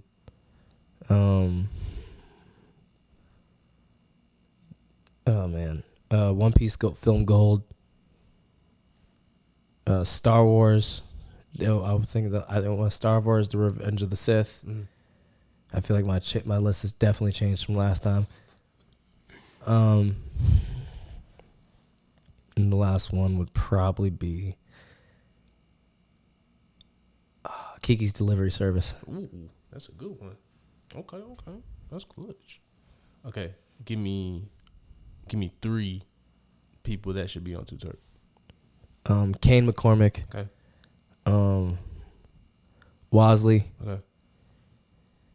and Rents Due. Okay. Let's do. Yeah, I'm with that. Yeah. Okay. Let's make them happen. Yeah, definitely. Okay, and then give me top 5 dead or alive. If you were to have the ultimate smoke session, who would it be with? After that conversation, definitely you. Mm-hmm. Definitely you. Preach. Fucking Amy Winehouse still. Oh yeah, I'm in there. Yassine Bey. I'm in there. Bob Ross. Ooh. I'm still in there. Definitely in there. And fuck, I'm trying to think of it. Bill Burr. Ooh, okay. Bill Burr. I'm with Yeah. it. I'm with it. Yeah. Fire. I'm Yeah. with that. I think that'll be interesting. Hell yeah. I think there'll be a lot of arguments, Yo. but I think it'll be kind of fun. Oh, fuck yeah. That's the type of environment I live for. Yeah, dude, I think that'd be great. I would love to see, because I could already imagine Bill and Amy going at it. Why you fucking know about that, huh? Well, I'm gonna tell you something. I don't know if you understand. I don't get it. I don't get it. You know, that's a terrible Bill Burr impression, but you know. I'm hollering, bro. Fucking you British people. And you put fucking beans on fucking and sausage. And sausage? Really? Huh? I remember back in the day when people put a sausage between a bun. Huh? But y'all want to have sausage, meat, and meat for breakfast? Really? Yo. Really? Huh? Okay, that's how you hit it. Okay, cool. Yeah, I'm happy I landed that. Hey, that was fire. Dog, you got to do it, dog. Yeah, I will. I definitely will. You've convinced me weeks ago. Yeah. I'm happy I'm getting time now. Okay. I'm free to more of my time, so. I'm holding you to it, cause. No, I'm going to do it. All right. I'm going to do it because I have to. All right. Cool. Good. Cause if you do, trust, I got you. Cool. I promise that. Oh, I believe that. Okay. I believe that, and I'm excited. I'm actually really excited to try this because start this. Yeah. Because I think it's gonna be something great. That's right. Don't say try. You starting it. I'm gonna start it because Once I you think get into it, you're just gonna be natural at it. You're not gonna give it up. hell yeah. You in there. I'm excited to find more passions and shit, and more another community to be a part of and learn about. To infiltrate. I'm going undercover. You already know. But all right, let them know that release date for the album, yo. Yo, the release date will be on September 4th on all streaming platforms, but I will be doing an early release on September 1st of Mari. Mari will be an early release on Untitled. It'll be a app essentially where it's not connected to any of these mainstream publisher companies. It's literally a place mainly I'm putting on this because it's my way of trying to get more people over to this platform that isn't controlled by streaming services. Mm-hmm. So we can actually start creating our own our own value for music. Okay. And having more artists sell directly to the customer. Hell yeah. So check out Untitled. Download Untitled. Mario will be out on there September 1st. And soon after Mario's release, I'll put all my discography on Untitled soon after. Okay. Hell yeah. I'm with that. Hell yeah. I'm out the. Hey, I'm buying a physical of Martin. And I'll be having physicals very soon. All right. Yes. Bet. Because I'm in there. I'm buying that bitch. Hell yeah. Straight up. All right. So now, go ahead and let them know your socials real quick, big dog. My social. Oh, before I say that, what kind of like what do you want? Do you want a vinyl or do you want CD? Vinyl. Cool. I'm gonna bless you with one. You don't even need to buy it. Fuck that. I'm buying it. Okay. Cool. Yeah, I'm buying it. I'm blessing you with something something. Okay, but you done already blessed me. Shout out. Oh yeah, So definitely. that's what I'm saying. You ain't gotta worry about that. I'm paying for that. Hey, you support your homies' art. Damn right. I appreciate you. Yeah. So check me out, Che Sands on Instagram, Che Sanchez on all socials, including YouTube. I also have a TikTok, Che Sanchez. I don't really know. Just if you look up Che Sanchez, you'll be able to find me on TikTok. But I don't really be posting a lot there. 'Cause to be honest, I don't really be on that TikTok that much. And yeah, download Untitled, and you'll see all my discography there very soon. Hell yeah. Hell yeah. Hell yeah. Dog. Right. Y'all already know. It's been another episode. We got another one for y'all next week. Y'all already know. We'll be back. And better than ever. I don't know. Hey, I ain't gonna lie. The next homie, he gonna have to figure this one out because it's gonna be hard to top this one. Much love, dude. For we real. did man. the damn thing on this one. It's lit, dog. I be saying this a lot, but I really and truly, you'll be able to tell with all the time that this took to do this. We're I really- for hours, dude. It's midnight, bro. It really is. This man got over here at 7, all right? So just know, this is most definitely one of my favorite episodes. Just know that. Like, for real, because I don't even spend this much time with people on episodes. Usually I'd be like, get the fuck out. But this time, it's different. I'm like, nah, we need to have this conversation. It was amazing. It was great. Dog. Dude. We probably get ready to talk even after this. I ain't even gonna lie. So, Real. All right. but y'all already know. We'll see y'all next week. Peace out. Peace. Oh, wait. There we go. I said heaven to hell, I don't know. Well, I tried it. If you got a bullshit, I won't buy it. I'm too fly, I need a fly kit. I get way too high, and now I'm my eyes lit. My sky's broken. I don't know why niggas all just keep smoking, 'cause they just liked it. I get. It's 2 2 2 Turp. Hey.